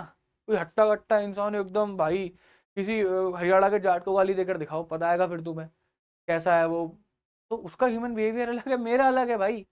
क्लियर है नहीं क्लियर है? दोनों में सही गलत नहीं कह रहा, दोनों सेम है अपनी जगह पर, ह्यूमन बिहेवियर अलग है। तो अगर मेरे से आपने सीखा अरे यार इंसान को गाली तो हंस के चले आता है, किससे सीखा था? अरे विपुल सर को दी थी एक बार, पता चला था। और फिर जाकर आप अपने किसी और एकदम तगड़े इंसान को दे दिया और उसने आपको एकदम कूट पूट दिया, पता चला यूनिवर्सल वैलिडिटी है? नहीं है। तो यहाँ पर नहीं होता। तो आपने क्या देखा कि साइंस तो है बट एग्जैक्ट साइंस नहीं है, तो नॉट एन एग्जैक्ट साइंस। तो अगर पेपर में आए क्या साइंस है? नहीं सर, एग्जैक्ट साइंस नहीं है, नॉट एन एग्जैक्ट साइंस। क्यों नहीं है? क्योंकि sir systematic body of knowledge है, यूनिवर्सल वैलिडिटी बिल्कुल भी नहीं है, और ऑब्जर्वेशन एक्सपेरिमेंटेशन थोड़ी थोड़ी जगह पर है। क्यों है? कि यहाँ पर ह्यूमन पे करे जाते हैं, वहां पर ऑब्जेक्ट्स पे करे जाते हैं। चलो थर्ड है आर्ट की बात करें। Sir existence of the theoretical knowledge, जैसे आपके मैनेजमेंट में एक सिस्टमेटिक बॉडी ऑफ नॉलेज है, एक थियोरेटिकल बॉडी ऑफ नॉलेज है, ऐसी आर्ट में भी है। तो मैं कह सकता हूँ नहीं कह सकता कि सर है एक में से एक नंबर मिला? क्योंकि आर्ट स्किलफुल से डिपेंड करता है, कितने स्किल है आप, personal application of the knowledge. बेटा सुनो, मान के चलो मेरे को सिंगिंग सिखानी है, और मेरी क्लास में 50 बच्चे बैठे हैं, 50 बच्चों में से मैं सिंगिंग सिखा रहा हूँ, और 49 बच्चे सब वही सीख रहे हैं जो मैं सिखा रहा हूँ, सब वही प्रैक्टिस कर रहे हैं जो मैं कर रहा हूँ। बट एक बच्चा बहुत बड़ा एक दिन सिंगर बन गया, बहुत बड़ा एक दिन सिंगर बन गया। क्यों बना? क्योंकि भाई उसके पास स्किल थी, बाकियों से क्या थी? स्किल डिफरेंट थी। दूसरी बात, उसने उस स्किल के ऊपर जो पर्सनल एप्लीकेशन करा। गाना तो सबको गाना आता है, अच्छा गाना आता है, बट अरिजीत सिंह एक ही है ना भाई। क्यों? क्योंकि उसने अपने टैलेंट को, अरिजीत सिंह ने उन्होंने अपने टैलेंट को क्या करा? एक तो वो स्किलफुल थे, टैलेंटेड थे, दूसरी बात अपने स्किल को पर्सनल अप्लाई करा। भाई मैं ना अपनी आवाज के साथ कुछ अलग करूंगा, और उन्होंने करके देखा। इस वजह से आज सबका नाम उनकी मतलब उनका नाम सबकी जुबान पर है। तो इसे बोलते हैं पर्सनल एप्लीकेशन। तो ऐसी आर्ट में थ्योरेटिकल नॉलेज तो होती है हर चीज में। अगर ड्राइंग सीखने जाओगे तो एक बुक है कि ड्राइंग में सबसे पहले किस किस चीज का ध्यान रखना है, गिटार सीखने जाओगे किताब है कि कैसे सीखोगे, सब चीज है, बट क्या सीख लोगे उससे? नहीं। तो ये चीज तो मैनेजमेंट के अंदर भी है। सर पर्सनलाइज एप्लीकेशन, अगर आपको गिटार चलाना सिखा दिया तो इसका मतलब ये कि आप धुन बनाना सीख गए? तो धुन तो आप पर्सनल, आप अपनी नॉलेज से कि भैया नहीं यार मैं कुछ अलग करता हूँ, भाई ऐसा करने से तन उन आते हैं, तो मैं इसका ना कॉम्बिनेशन बनाता हूँ अपनी साइड से। तभी तो अच्छा गिटारिस्ट बनता है कि वो नहीं कर रहा जो दुनिया कर रही है। गिटार इसको भी बजाना आता है, गिटार दुनिया को भी बजाना आता है, बट उस गिटार के साथ कुछ अलग कर रहा है यार। वन वन शॉट मेरे को भी आता है, बाकी टीचर्स को भी आते हैं, मैं अपने वन शॉट के साथ कुछ अलग कर रहा हूँ। पर्सनलाइज नॉलेज तो ये मैनेजमेंट के अंदर होता है। मैनेजर भी भैया प्रिंसिपल्स दे रखे हैं, वहां से बस उसे पता है ऐसा करूंगा ऐसा हो जाएगा, बट कहाँ पर अप्लाई करना है, कैसे करना है, कुछ नया कुछ अप्लाई करना है, वो मैनेजर खुद से डिसाइड करता है based on practice and creativity. बिल्कुल सर, आप जितनी ज्यादा प्रैक्टिस करोगे, जितनी अच्छी आपकी क्रिएटिविटी होगी, आप एक अच्छे आर्टिस्ट बन सकोगे। ऐसे मैनेजमेंट में भी होता है, जितना आप मैनेजमेंट को प्रैक्टिस करोगे, जितना ज्यादा आप लोगों को समझोगे, उनके साथ रहने की प्रैक्टिस करोगे, जितना आपके अंदर क्रिएटिविटी होगी, आप उतने अच्छे मैनेजर बनोगे। तो ये भी इसके अंदर रहता है। तो हाँ सर, मैनेजमेंट क्या है? मैनेजमेंट एक आर्ट है। बिल्कुल है सर, मैनेजमेंट एक आर्ट है, साइंस है और आर्ट भी है, बट साइंस एग्जैक्ट आर्ट नहीं है। लाइक साइंस इट है systematic and well organise knowledge, like art it require personal skills है, क्रिएटिविटी है, प्रैक्टिस है to apply such knowledge in the best possible manner, ताकि एक मैनेजर उसकी जो नॉलेज है वो उसे बेस्ट पॉसिबल मैनर में रियल केस सिनारियो में अप्लाई कर सके। क्लियर है? तो science and art are not in contrast to each other. ऐसा नहीं है साइंस एंड आर्ट अलग अलग है, नहीं, अलग अलग नहीं है, एक दूसरे को कॉम्प्लीमेंट कर रही है कि साइंस भी मैनेजमेंट में हेल्प कर रही है, आर्ट भी मैनेजमेंट में हेल्प कर रही है, दोनों साथ मिलकर मैनेजमेंट के अंदर चल रहे हैं। क्लियर है बच्चों? कोई प्रॉब्लम? आगे आता है बच्चों आपका मैनेजमेंट एज अ प्रोफेशन। देखो आपने क्लास 11 में प्रोफेशन का मतलब पढ़ा होगा। प्रोफेशन का मतलब होता है कि भैया आप एक स्पेशल नॉलेज गेन करते हो, स्पेशल ट्रेनिंग गेन करते हो, और उसको जब आप रियल लाइफ में अप्लाई करते हो तो आप पैसे कमा पाते हो। ठीक है? तो क्या होता है प्रोफेशन के अंदर? वो ऑक्यूपेशन जिसमें कि आप एक स्पेशलाइज नॉलेज और एक स्पेशलाइज ट्रेनिंग जब आप लेते हो तब जाकर आप क्या कर पाते हो, पैसे कमा पाते हो। और प्रोफेशन के अंदर एंट्री क्या होती है? रेस्ट्रिक्टेड होती है। फॉर एग्जाम्पल मान के चलो अगर मैं चार्टर्ड अकाउंटेंट हूं, लेट्स टेक एन एग्जांपल, तो मेरे पास एक प्रोफेशनल डिग्री है, यानी कि मैंने एक पर्सनलाइज नॉलेज ली होगी, प्रोफेशनल नॉलेज ली होगी, एक ट्रेनिंग ली होगी अलग से, उसके बाद जाकर मैं सीए वाला काम कर सकता हूँ, पेपर वेपर क्लियर करके और सब सब चीज करके। क्या कोई भी सीए बन सकता है? Answer is no. उसे वही प्रोसीजर फॉलो करने पड़ेंगे जो मैंने करे, उसके बाद जाकर वो चार्टर्ड अकाउंटेंट बन सकता है। सर लेकिन क्या ये चीज मैनेजमेंट के अंदर है? The answer is no. Well defined body of knowledge, जैसे एक बॉडी ऑफ नॉलेज प्रोफेशन के अंदर होती है वैसी मैनेजमेंट के अंदर भी होती है। पढ़कर आ चुके हैं तो इसमें मैनेजमेंट को एक में से एक नंबर दिया गया। Sir restricted entry? Answer is no. Sir management के अंदर एंट्री जो है वो रेस्ट्रिक्टेड नहीं है, but now the organisations are planning कि भैया मैनेजमेंट के अंदर भी रेस्ट्रिक्शन लेकर आए। मतलब एक टेस्ट कराएं, उसको आप क्लियर करोगे, पढ़ाई करोगे, इसी के बाद जाकर आप मैनेजर बन पाओगे, ऐसा सोचा जा रहा है, बट अभी वो चीज दूर है। बट एक मैनेजमेंट मैं कहता हूं इज अ स्किल, और स्किल के लिए आपको कुछ कुछ चीज पढ़ने की नीड नहीं है, वो तो आपके बचपन से आपके साथ रहती है।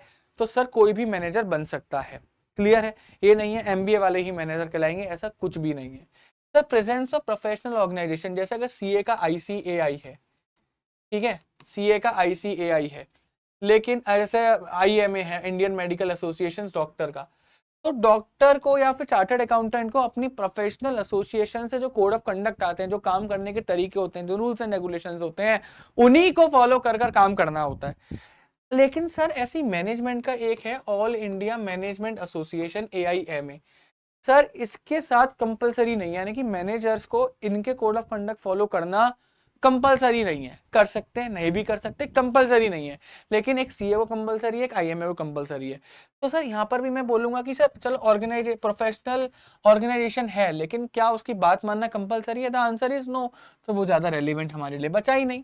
Sir existence of the ethical codes, sir ethical codes होते हैं आईसीआई के अपने, जैसे मतलब कोड ऑफ कंडक्ट होते हैं कि काम करने के तरीके होते हैं, कि एक चार्टर्ड अकाउंटेंट को अगर टिक करना है तो वो ऐसे ही कर सकता है। एक चार्टर्ड अकाउंटेंट को ऑडिट करना है तो ऑडिट के अंदर बहुत सारे इथिकल कोड्स होते हैं कि भाई आपको जो है बायस्ड नहीं होना है, ठीक है, अनबायस्ड रहना है, जैसी चीजें हैं वैसे ही आपको ऑब्जेक्टिविटी मेंटेन करके अपना काम करना है, धोखाधड़ी नहीं करनी है, जहां पर भी आपको गलती लिखती है आप विड्रॉ करो और बताओ कि आपने विड्रॉ क्यों करा। सारी चीजें बोली जाती हैं, ऑडिट के अंदर पढ़ाई जाती हैं। तो ऐसे रूल्स एंड रेगुलेशंस मैनेजमेंट के अंदर नहीं है, बट लाने की बात कर रहे हैं। कब आएंगे? तब की तब देखेंगे, अभी के लिए ऐसा नहीं है। तो 0 में से 1 number. Sir service motive, service motive का अगर मैं मतलब समझूं तो सर जो आपका ये होता है ना प्रोफेशन होता है, इट इज सर्विस मोटिव, की डॉक्टर तो सर्विस दे रहा है, चार्टर्ड अकाउंटेंट तो सर्विस दे रहा है, लॉयर तो सर्विस दे रहा है। सर मैनेजमेंट के अंदर ऐसा नहीं होता, it is not a kind of service. Employment के अंदर भी आ सकता है, तो it is not a pure service. Clear है? नहीं क्लियर है? तो यहाँ पर भी ये भी नहीं है। तो आपने क्या देखा कि सर अगर हम मैनेजमेंट को देखें तो मैनेजमेंट और प्रोफेशन के अंदर बस एक ही चीज कॉमन है, that is a systematic well defined body of knowledge, systematic body of knowledge. तो जिसकी वजह से आप बोल सकते हो कि is not an exact profession, ये प्रोफेशन नहीं है पूरी तरीके से, बट इसे प्रोफेशन की तरफ लेकर जा रहे हैं। Organisations are dealing with it, की प्लान कर रही है, करेंगे, बट अभी नहीं है। हम अभी के ऊपर बात करेंगे, पेपर में आए तो बोलना नहीं है। क्लियर है? चलो अब इसे याद कैसे करोगे? देखो 5 इसमें पॉइंट आए, well defined body of knowledge, restricted entry, presence of professional association, existence of ethical code, service motive. Sir इससे पहले क्यों नहीं दी? क्योंकि उसमें 3-3 पॉइंट थे यार। 3-3 पॉइंट तो आप जैसे ही पढ़ोगे वैसे ही आपको याद हो जाएगा। साइंस में पढ़ोगे सिस्टमैटिक बॉडी ऑफ नॉलेज, दूसरा पढ़ोगे जितने भी हम प्रिंसिपल्स बनाए गए हैं वो ऑब्जर्वेशन एक्सपीरियंसेस के ऊपर है या एक्सपेरिमेंट्स के ऊपर है। तीसरा पढ़ोगे यूनिवर्सल वैलिडिटी। आर्ट में जाओगे तो आर्ट में पहला ही वो सिस्टमैटिक बॉडी ऑफ नॉलेज, दूसरा क्या है पर्सनलाइज एप्लीकेशन, तीसरा क्या है प्रैक्टिस से आप बेटर बनते चले जाओगे तो वहां तक आपको ऐसे याद हो गया। अबे 5 चीजें आप इसे याद कैसे करोगे? बर्ब से याद करोगे बेटा। कुछ खाते हो तो डकार तो आती है ना, बर्ब्स, पर उसकी स्पेलिंग होती है BURPS, लेकिन मैंने यहाँ पे बनाया आपके लिए BERPS, क्योंकि बहुत आप पढ़ चुके, पेट भर गया होगा बच्चों, डकार आ गई बच्चों, बर्ब आ गया। तो देखो बी से क्या है? Body of knowledge. प्रेजेंट है? यस सर बिल्कुल प्रेजेंट है।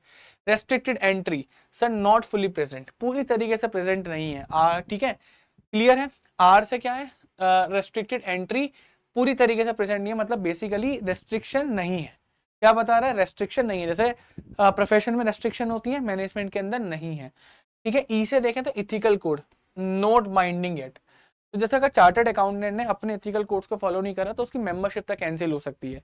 घर पे बैठ सकता है यार, वो करी है पहले कि भैया तुमने हमारे रूल्स एंड रेगुलेशन से फॉलो नहीं करा। एक वेब सीरीज आई थी इसके ऊपर बहुत अच्छी, यमुना पार, जमुना पार करके वेब सीरीज आई थी, कभी वो देखना। उसमें एथिकल कोड सिखाए गए, उनके अपने कोड होते हैं कि वो डिसाइड करते हैं कि इसे चार्टर्ड अकाउंटेंट की डिग्री कभी कोई कांड में फंस जाता है तो वो डिसाइड करते हैं मिलनी चाहिए नहीं मिलनी चाहिए, वापस ले लें, है ना। तो मैनेजमेंट के ऊपर बाइंडिंग नहीं होता। क्लियर है ना। BE हो गया। पी से क्या हो गया? पी से हो गया प्रोफेशनल एसोसिएशंस मैनेजमेंट में, कंपलसरी नहीं है, बट उनको कनेक्ट करना, उनसे सर्टिफिकेट रजिस्ट्रेशन लेना कंपलसरी नहीं है।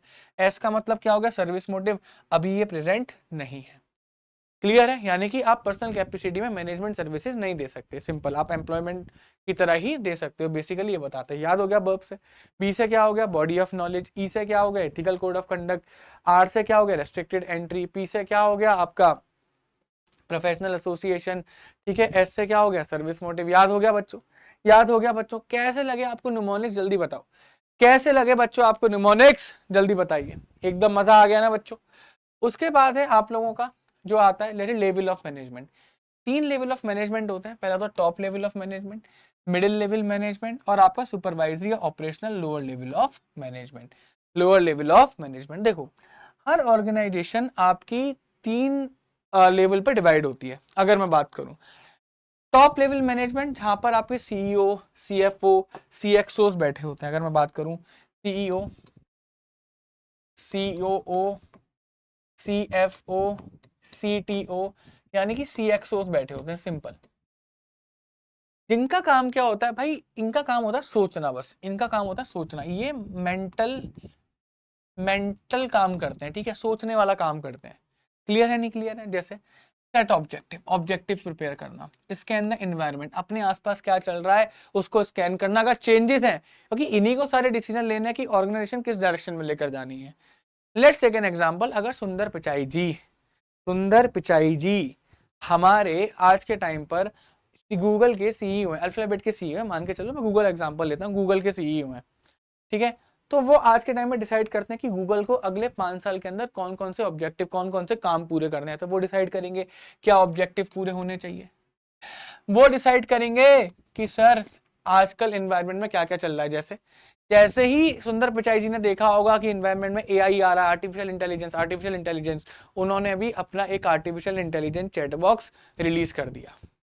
क्या कर दिया? उन्होंने भी एक artificial intelligence chat box release कर दिया। उन्होंने भी एंड्रॉइड के अंदर आर्टिफिशियल इंटेलिजेंस के बहुत सारे फीचर्स कैमरा के अंदर, चैट के अंदर, पूरे मोबाइल के अंदर डालना स्टार्ट कर दिए सुंदर पिचाई जी ने। तो उन्होंने भी तो एनवायरनमेंट को स्कैन करा ना, वो देख रहे हैं क्या चेंजेस आ रहे हैं तो खुद भी बदलेंगे। क्लियर है। प्लान एंड मेक डिसीजन, तो जितनी भी डिसीजन मेकिंग होती है, जितनी भी प्लानिंग होती है, वो टॉप लेवल मैनेजमेंट करता है। क्लियर है।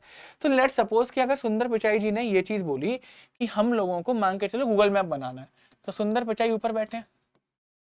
अब सुंदर पिचाई जी ने ये चीज बोली कि भाई मेरे को ना गूगल मैप बनाना है, तो गूगल मैप बनाने के लिए ध्यान से सुनना, तो उनके क्या होंगे, मान के चलो नीचे उनके सॉफ्टवेयर डेवलपर बैठे हैं। क्या बैठे हैं?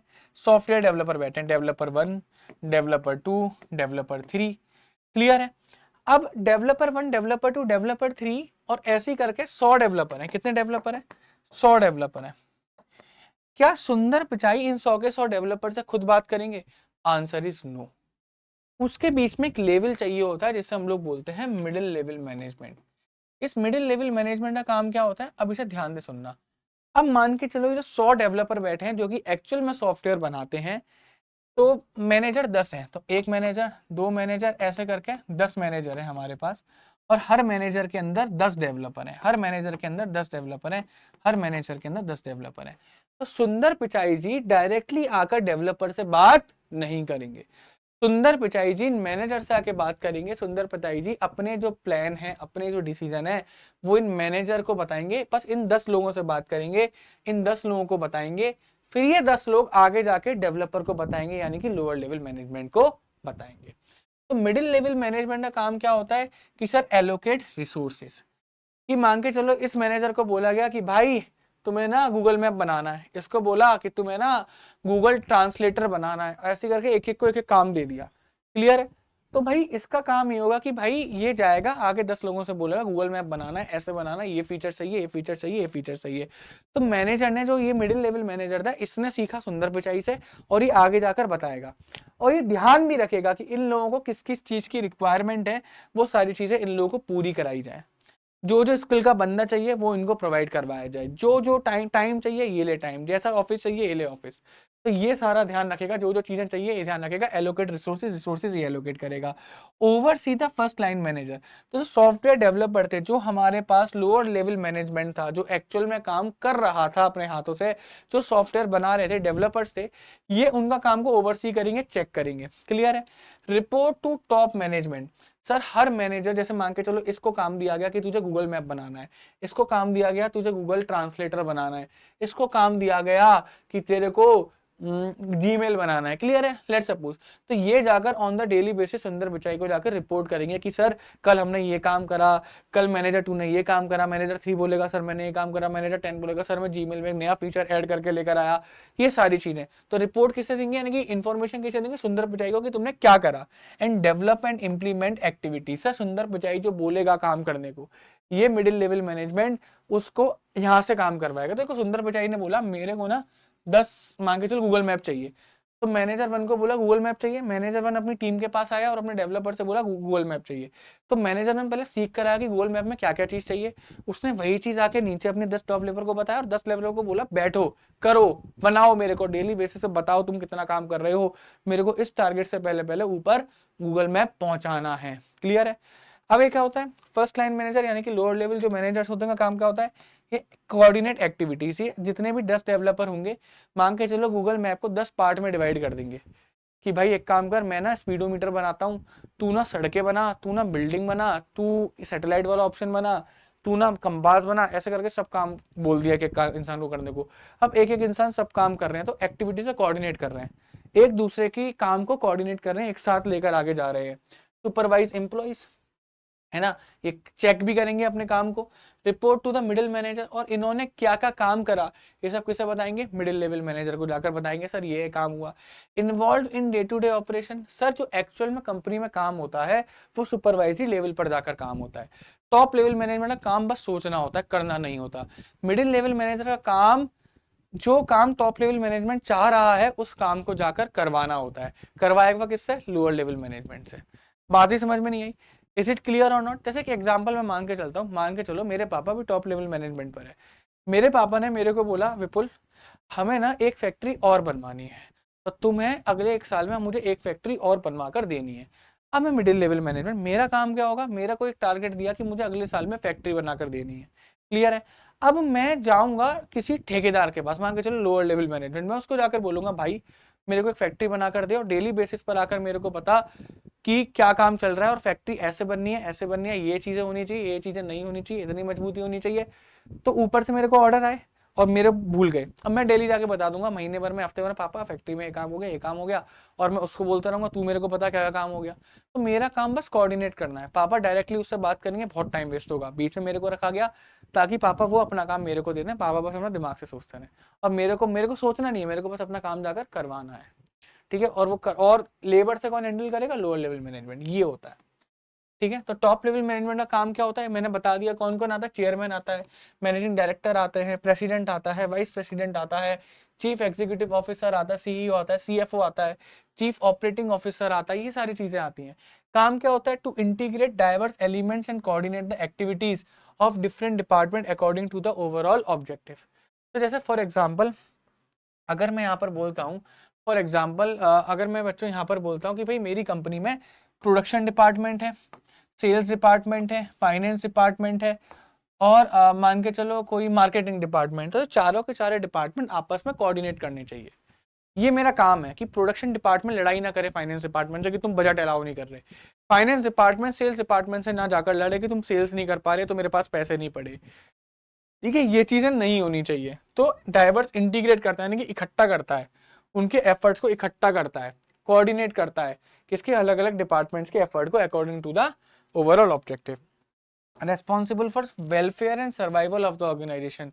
सर ये ऑर्गेनाइजेशन के वेलफेयर भले के बारे में सोचता है, ऑर्गेनाइजेशन को लंबे समय तक सर्वाइव करने के बारे में सोचता है। ठीक है, इसका यही काम होता है। All analyse business environment and it's implication for the survival of the firm. ये बिजनेस एनवायरनमेंट को भी क्या करता रहता है, एनालाइज करता रहता है, चेक करता रहता है कि सर माहौल तो नहीं बदल रहा, माहौल तो नहीं बदल रहा, क्योंकि जैसे धंधे का माहौल बदलता है, अभी हम चैप्टर नंबर 3 पढ़ेंगे बिजनेस एनवायरनमेंट, वहां आप समझोगे जैसे ही धंधे का माहौल बदला, जैसे ही बच्चों धंधे का माहौल बदला, इसे क्या करना पड़ता है, अपना धंधा ही, अपने धंधे को भी उसी तरीके से चेंज करना पड़ता है कि यार अब लोग ना फोन के कैमरा से काम चलाएंगे, तो अच्छा एक काम करो, अपने जितने भी 30,000 से नीचे वाले कैमरा है सबको बंद करो और फोन का कैमरा बनाना स्टार्ट करो। तो आइडिया किसने सोचा, बस इसने सोचा, करेगा तो कोई और। क्लियर है। Responsible for the activities of the business and its impact for the society. लेकिन कल को धंधा नहीं चला, इसका डिसीजन खराब गया कि फोन में कैमरा आई नहीं, वो चले ही नहीं और ये बिजनेस बंद हो गया, तो सब ब्लेम किसे करेंगे, इसे। तो ये सर जितने भी एक्टिविटीज होती है ना बिजनेस के अंदर, अगर बिजनेस अच्छा कर रहा था वाहवाही से मिलेगी, बिजनेस बेकार कर रहा था वाहवाही से मिलेगी, तो इसका काम पर डायरेक्शन देना होता है, लेकिन इसकी रिस्पॉन्सिबिलिटीज बहुत ज्यादा होती हैं। लियासन, लियासन मतलब होता है कम्युनिकेट करना, ये आउटसाइड वर्ल्ड के साथ कम्युनिकेट करता है कि सर गवर्नमेंट के साथ मीटिंग कर रहा है ना, इन्वेस्टर्स के साथ मीटिंग कर रहा है, सप्लायर्स के साथ मीटिंग कर रहा है, इसका एक काम होता है कम्युनिकेट बहुत करता है, ये फोन पे ही लगा रहता है, कम्युनिकेशन स्किल्स बहुत अच्छी होनी चाहिए, नेगोशिएशन स्किल्स अच्छी होनी चाहिए। Determining the objective of the enterprise, sir firm के क्या ऑब्जेक्टिव है, ये ऑर्गेनाइजेशन ऑब्जेक्टिव को डिटरमाइन भी करता है। क्लियर है। इसको याद कैसे करोगे, स्लोई के नाम से याद करोगे। कैसे याद करोगे, स्लोई, SLOWIE, SLOWIE। बात ही समझ में, SLOWIE। कोई प्रॉब्लम इसमें, नो। चलो,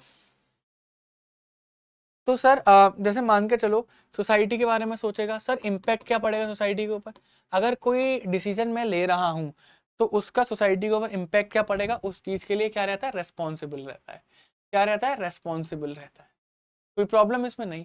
लियासन पता ही है आपको, गवर्नमेंट ऑफिशियल के साथ, आउटसाइड वर्ल्ड के साथ कम्युनिकेट करते हैं, नेगोशिएशन स्किल्स अच्छी होनी चाहिए।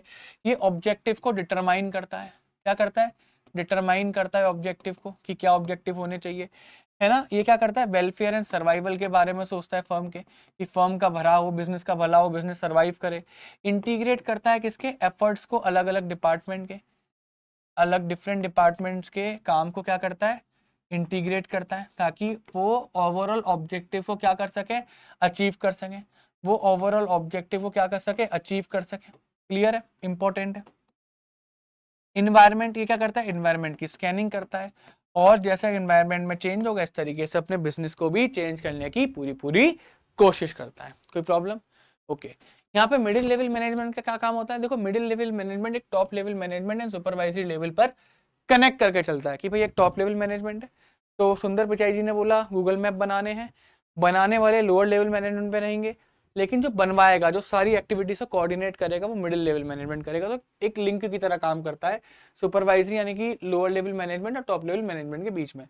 इसमें क्या आता है, डिपार्टमेंटल हेड आ जाते हैं, जैसे परचेज डिपार्टमेंट हेड आ गया, मैंने बताया अलग अलग डिपार्टमेंट हो गए, डिपार्टमेंट के हेड आ गए, सेल्स डिपार्टमेंट हेड आ गया, फाइनेंस मैनेजर आ गया, मार्केटिंग मैनेजर आ गया, ये सारी चीजें आती हैं। इनका काम क्या होता है, कैरी आउट प्लान्स, जो कि टॉप लेवल मैनेजमेंट बनाता है।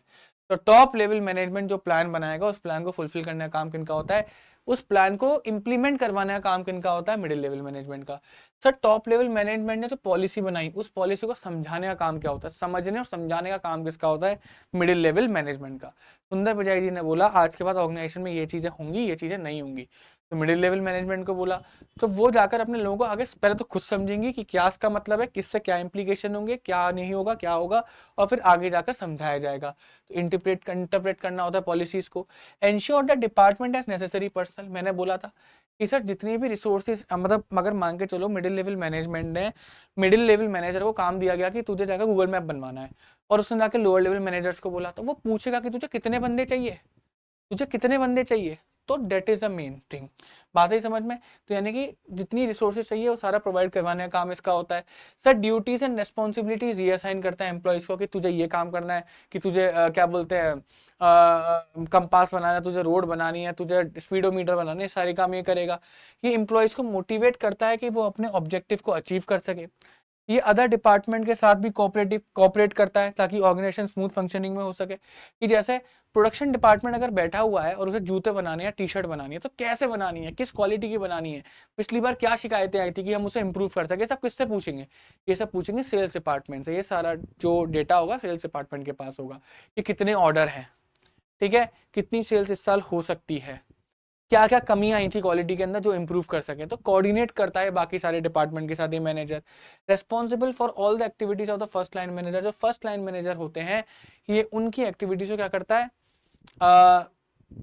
ओवरसी करता है कि वो काम ठीक कर रहे हैं या नहीं कर रहे हैं। अगर मान के चलो गूगल मैप ढंग से नहीं बना, तो ढंग से नहीं बना तो एक्चुअल में गलती किसकी है, लोअर लेवल मैनेजमेंट की। लेकिन रिस्पॉन्सिबल किसको बनाया जाएगा, मिडिल लेवल मैनेजमेंट को। यार तेरे को एक काम दिया था करवाने को, तूने वो भी नहीं करा, ऐसे तो बोलेंगे पिचाई साहब, और कैसे बोलेंगे? बात ही समझ में। अब इनको याद कैसे करा जाएगा? इनको याद करने की ट्रिक है क्राइम सीए। क्या बेटा? क्राइम सीए, है ना। सर एक चार्टर्ड अकाउंटेंट कैसे क्राइम कर सकता है? अरे हम उस पर जा ही नहीं रहे, आप याद करोगे बेटा क्या, क्राइम सीए। सी से क्या है, कैरी आउट द प्लान्स।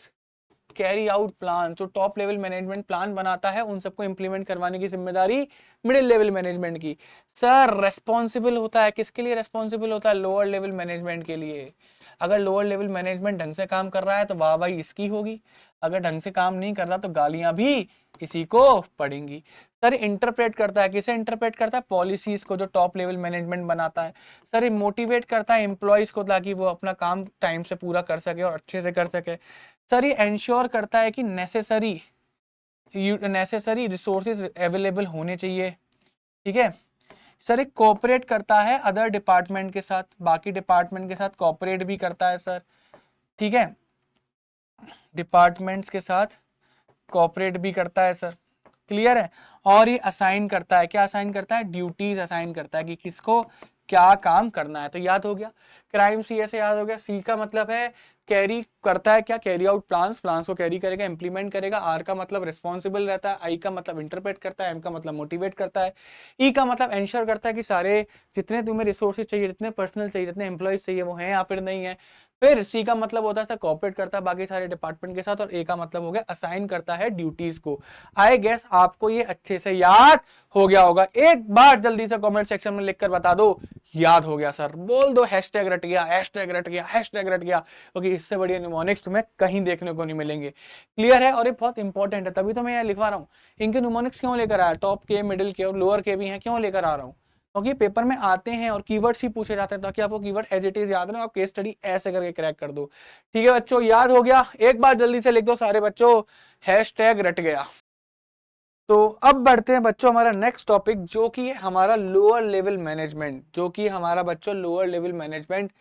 जैसा कि मैंने बताया कि ये मेथड, इस मैनेजमेंट में कौन कौन आता है? सुपरवाइजर्स आते हैं, सुपरिंटेंडेंट आते हैं, फोरमैन आते हैं, सब डिपार्टमेंट एग्जीक्यूटिव्स आते हैं, एक्सेट्रा। ये नाम बेटा अच्छे से याद करके रखना, supervisor, superintendent, foreman.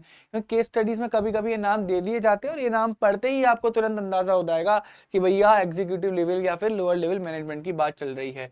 Management of this group actually carry on the work और perform the activities according to the plan of top and middle level management.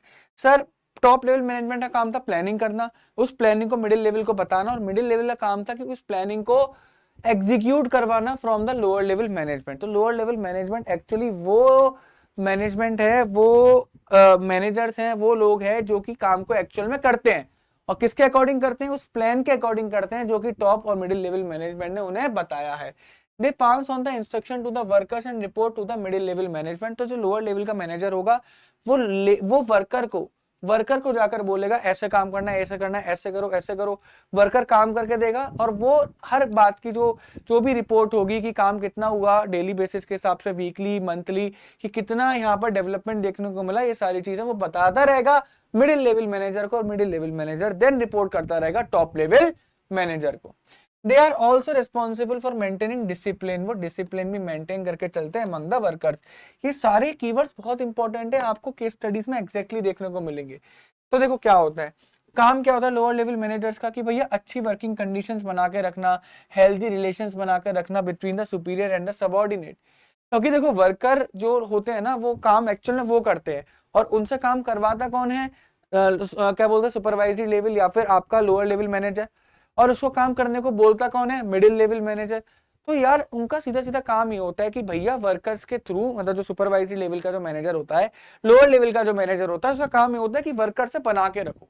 अगर कल को हमने वर्कर से लड़ाई कर ली, किसी बात पे हमारी अनबन हो गई, तो वर्कर काम करना छोड़ देगा, और वर्कर ने काम करना छोड़ दिया तो हमारा टाइम, जो हमारा टारगेट है, जो हमारा एक्चुअल परफॉर्मेंस है, वो टाइम पे कंप्लीट नहीं होगा, हमारा टारगेट टाइम से नहीं होगा, यानी कि हम इफेक्टिव नहीं रहेंगे, हमारे खर्चा भी ज्यादा हो जाएगा, हम एफिशिएंट भी नहीं रहेंगे। तो इस चीज के ऊपर फोकस करता है, looking to the safety of worker, की वर्कर्स की सेफ्टी जरूर है, क्योंकि बहुत सारे प्रोडक्शन प्रोसेसेस ऐसे होते हैं कि जहां पर वर्कर की सेफ्टी कॉम्प्रोमाइज हो जाती है। तो ये ध्यान रखते हैं कि नहीं यार वर्कर सेफ रहना चाहिए, ये इनका काम होता है। Try to maintain precise standard of quality and ensure steady flow of output. इनका ध्यान होता है कि भैया हम जो क्वालिटी है, जिस क्वालिटी का गुड्स प्रोड्यूस करना है, उस क्वालिटी का गुड्स प्रोड्यूस करें, और हमारा आउटपुट कैसा रहना चाहिए, स्टेबल रहना चाहिए। ऐसा नहीं किसी दिन हम बहुत ज्यादा आउटपुट कर रहे हैं, किसी दिन कम कर रहे हैं, ऐसा नहीं। डेली एक सेम अमाउंट की डेली 1000 यूनिट बनानी, तो 1000 यूनिट हमें डेली बनाकर देनी है। ऐसा नहीं किसी दिन 2000, किसी दिन 500, किसी दिन 500 देंगे तो अगेन हमने मौन मस्ती करी, किसी दिन 2000 दे देंगे, यानी कि हमने क्वालिटी स्टैंडर्ड्स मीट नहीं करे, ये प्रॉब्लम हो जाएगी। Minimizing the wastage of material, देखो मटेरियल का वेस्टेज कम करना है। मैंने अगेन बोला एफिशिएंट रहना है, क्या रहना है हमें, एफिशिएंट रहना है। क्लियर है, क्या रहना है, एफिशिएंट रहना है। Responsible for quality, quantity of output and loyalty of the workers, कि सर ये रेस्पॉन्सिबल होते हैं कि क्या वर्कर्स लॉयल हैं, क्या वर्कर्स मन लगा के काम कर रहे हैं, क्या जो क्वांटिटी हमारी डेली बेसिस पर आनी चाहिए वो क्वांटिटी निकल रही है या नहीं निकल रही, और जिस क्वालिटी में माल आना चाहिए वो क्वालिटी आ रही है या फिर नहीं आ रही। तो लॉयल्टी, क्वालिटी, क्वांटिटी, ठीक है। अब इसे आप 5 पॉइंट को याद कैसे करोगे बच्चों, वो तुम्हारी दुनिया थी, समझे, क्या थी बच्चों, वो तुम्हारी दुनिया थी बच्चों, तुम्हारी दुनिया गई बच्चों। तो दुनिया को बच्चों इंग्लिश में क्या बोलते हैं बच्चों, क्या बोलते हैं बच्चों, दुनिया को इंग्लिश में वर्ल्ड बोलते हैं। बेटा वर्ल्ड से ही आप इसे क्या करोगे, याद करोगे। जैसे W से क्या है, वर्कर सेफ्टी, किसकी रेस्पॉन्सिबिलिटी होती है, ये रेस्पॉन्सिबिलिटी होती है किसकी, लोअर लेवल मैनेजर की। क्लियर है। आउटपुट क्वालिटी, सर जो क्वालिटी निकलनी चाहिए वो एज पर द स्टैंडर्ड्स निकलनी चाहिए, यानी कि स्टैंडर्ड मेंटेन रहना चाहिए, ठीक है। रिलेशंस कैसे होनी है, सुपीरियर सबऑर्डिनेट के आर मतलब रिलेशंस कैसे होने चाहिए, अच्छे होने चाहिए, गुड होने चाहिए, अच्छे रिलेशंस होने चाहिए।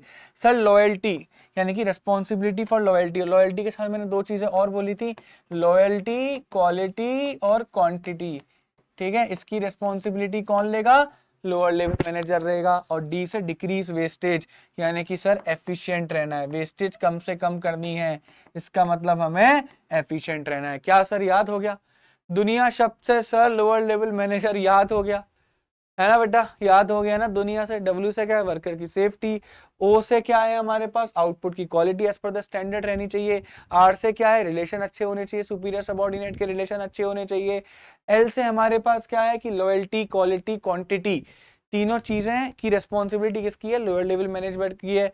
और डी से क्या है, डिक्रीज वेस्ट की, भैया वेस्टेज क्या होना चाहिए, कम होना चाहिए, एफिशिएंट हमें रहना चाहिए। ये बोला ना मिनिमाइजिंग द वेस्ट, तो मैंने डिक्रीज कर दिया ताकि आपको अच्छे से याद हो जाए, कोई प्रॉब्लम इसमें नहीं है ना बच्चों। एक बार लिख दो बच्चों न्यूमोनिक्स ओपी, एक बार लिख दो बच्चों, मजा आ जाएगा। चलो उसके बाद नेक्स्ट है फंक्शंस ऑफ मैनेजमेंट। अब मैं आपसे बोलूं सर, इसको बहुत ही कॉमन इसका है पॉस्ट डीसी, पॉस्ट डीसी, और इसी की वजह से हम लोग इसे बोलते हैं क्योंकि ये फंक्शंस ऑफ मैनेजमेंट इसी स्टेप में चलते हैं। पहला होता है प्लानिंग, दूसरा होता है ऑर्गेनाइजिंग, तीसरा होता है स्टाफिंग, फिर डायरेक्टिंग, फिर कंट्रोलिंग। अब एक एक करके समझते हैं। सर प्लानिंग से ही एक्चुअल में मैनेजमेंट स्टार्ट होता है। सुनना बात को, जब तक हमारे पास, मैंने बोला ना ऑब्जेक्टिव है, तो ऑब्जेक्टिव जब तक हमारे पास नहीं होगा तो हम उस ऑब्जेक्टिव को अचीव करने के लिए प्लानिंग कैसे करेंगे। सबसे पहले ऑब्जेक्टिव होना चाहिए, उस ऑब्जेक्टिव को अचीव करने के लिए हम सबसे पहले क्या करते हैं, प्लान करते हैं। तो प्लान हमें बताता है पहले से ही बताता है क्या करना है, कब करना है और कौन करेगा। पहले से ही तैयार होता है भाई, कौन सा गोल अचीव करना है, कैसे अचीव करना है, कब अचीव करना है और कौन कौन क्या क्या काम करेगा, ये सब प्लानिंग डिसाइड कर लेता है। जब प्लानिंग हो गई तो उस प्लानिंग के अकॉर्डिंग सर एक ऑर्गेनाइजिंग का स्ट्रक्चर डिसाइड करा जाता है। क्या एक ऑर्गेनाइजेशन का स्ट्रक्चर डिसाइड करा जाता है कि किस लेवल पर हमें कितने लोग चाहिए होंगे। अगर जैसे मैं यहां पर बोलूं कि उशांक सर अगर साइंस एंड फन का स्ट्रक्चर रेडी कर रहे हैं तो उशांक सर बोलते हैं कि एक बंदा मुझे टॉप लेवल पर चाहिए, जो उशांक सर खुद हो गए। मिडिल लेवल पर एक ऐसा बंदा चाहिए जो कि टीचर्स के साथ कोऑर्डिनेट करे, जो कि टीचर्स का आउटपुट इंक्रीज करे, टीचर्स की प्रॉब्लम को सॉल्व करे, तो एक मिडिल लेवल में मैनेजर है हमारे पास। फिर उसके बाद लोअर लेवल पे टीचर्स आ गए जो एक्चुअल में काम कर रहे हैं।